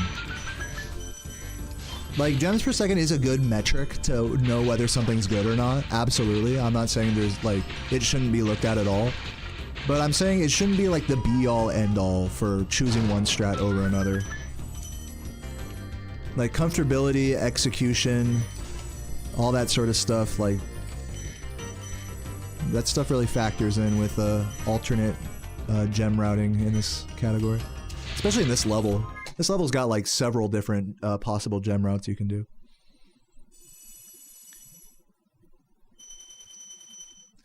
$5,100, perfect.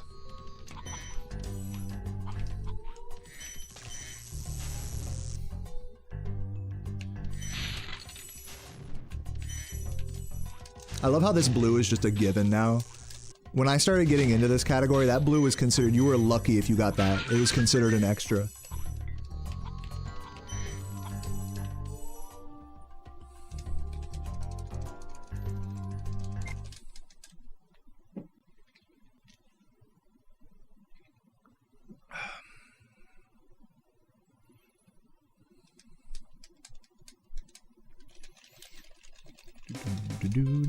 Go to speedrunner snack? Oh. Yeah, I wish I could be there for day one. I would have if I'd have known. Uh-oh. I haven't gotten that in a while. Honestly, I gotta laugh. That was a good one. Good one, game. Stopping me on that box perfectly to get slapped into the void. That's not the first time that's happened to me, by the way. Oh. That's actually a certified hood classic. Oh. Too much on his nose.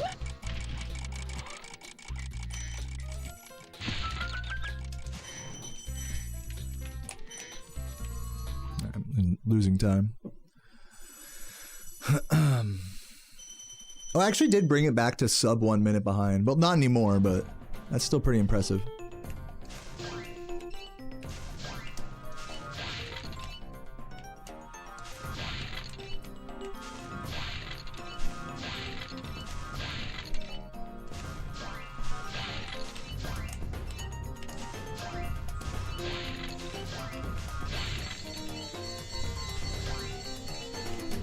Sam Hyde. Yeah, I haven't gotten Sam Hyde in a while.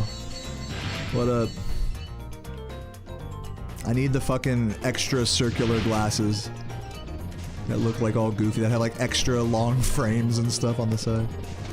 I need like the most goofy scientist glasses, and then I'll complete the Sam Hyde look. And just get all sweaty and strain my face really hard. And then boom, there's the Sam Hyde cosplay. Done. What's up, Rhombus? Thank you for the prime. Stone FML. I love that that's what it's called. It's not actually like... It's just funny. It's not actually meant to be fuck my life. Yeah, I'm just drinking this beer. It's called Fuck My Life. It's kind of how I feel drinking it.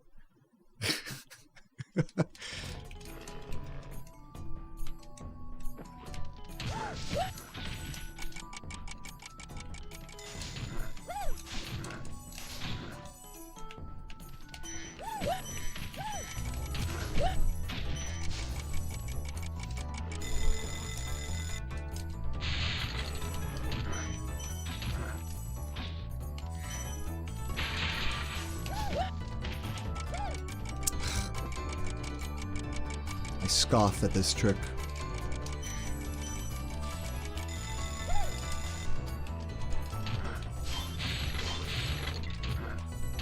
Ooh, no! You bitch! That platform's been a bitch to me all day. I have to look at that in practice tomorrow. Things I gotta practice tomorrow. Clifftown jump up the thing. Look at the Fasty Nork height that I'm struggling with. Like, try some harsher angles or higher. I think the trick is I need a higher charge out of the air. So Fasty Nork, Clifftown, and this level, Jock. Somebody who has a better memory than me, remind me of that tomorrow during warm-up. Clifftown, Jock. What the other thing was. Fasty.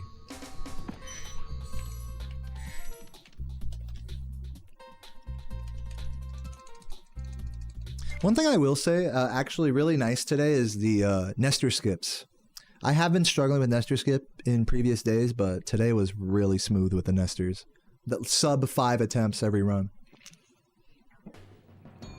Or somewhere in that average. Or actually my second run took me like 30 minutes of Nestor. So I guess I take that back. That was really close. Just gotta have a tornado warning. Damn. Someone was talking in my chat the other day about going storm chasing for like tornadoes and stuff. And I remember saying, I was like, look, just remember, like, you can do that, but just remember that you're not gonna be the guy that gets the best shot of the tornado. If you're the guy that gets the best, like, shot, like, camera shot of a tornado, then you're dead. Fuck, I waited too long with that.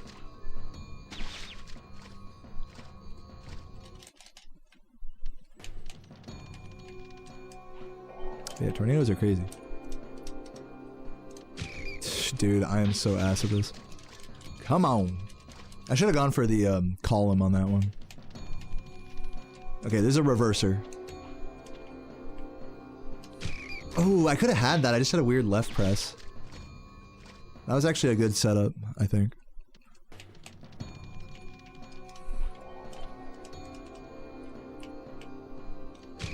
Oh, come on! I totally have the right idea. I don't know. It's just not working out. These fucking rats. These rats are, I've gotten several very close ones here. That's how that rat be. I'll take it in the corner. It's not gonna work. Just kidding. That totally worked. No problem. I wasn't even worried about it.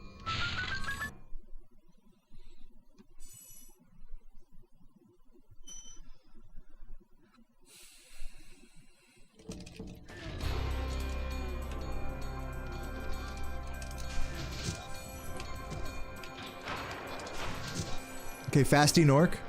I'm doing it. Because who cares?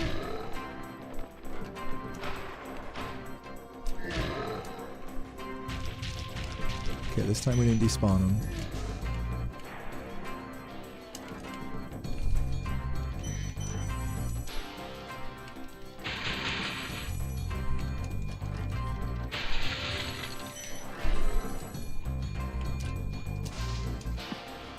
Good attempt. Let's see how many it takes.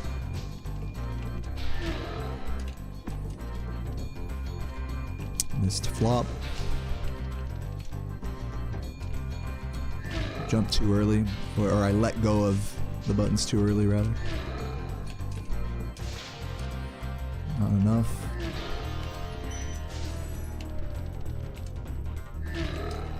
No, that wasn't even a... I had to get more on the wall there. Okay, closer. That was closer.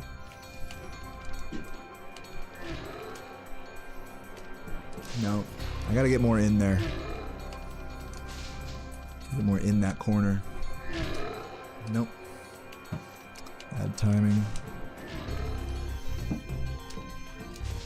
Oh, you son of a bitch! I made him keep running though, so I'll just wait for him. Yeah, that's the hard... from what I understand, that really is the hard part, is getting the flame consistent every time. You really gotta do the whole trick a certain way to be consistent with that. As long as I hit him as he's running towards me, but before he runs off the platform, then I'm good. It's just a matter of getting the flame to point that way, which is... I'm still struggling with that.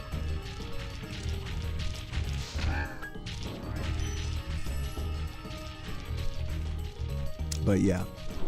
Just gotta work on it. I'll look at it more tomorrow. Try to adjust my setup.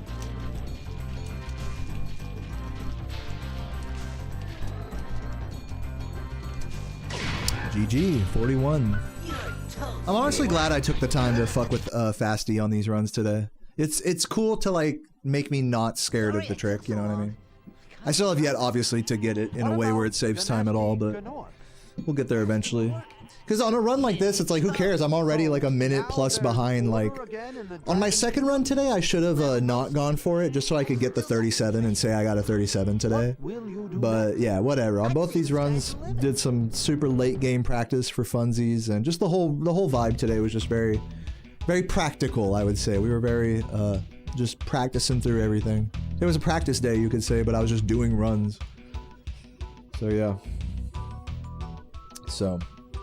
Good shit. Good shit, everybody. Thank you for the GGs.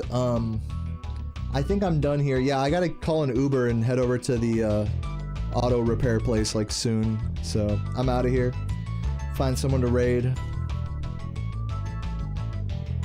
And I will see you guys then. Let's put this. Who's on? Someone give me someone to raid. Chat request. Raid target.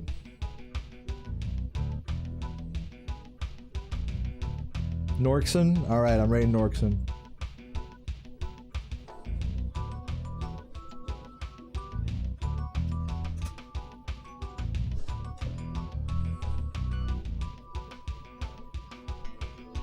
Yeah, something Facebook. Oh no. No, the Google Dashboard is freaking. Alrighty. Good shit, everybody. Cheers. Good grind. We'll see if I get more hardcore with it tomorrow. If not, no biggie. You know, we'll see what happens. Me and Sarah are gonna go get Cheesecake Factory. So I'm excited for that. GG's. Till next time, have a beautiful day, everyone. Spam some hype in Norkson's chat, and I will see you tomorrow. Peace.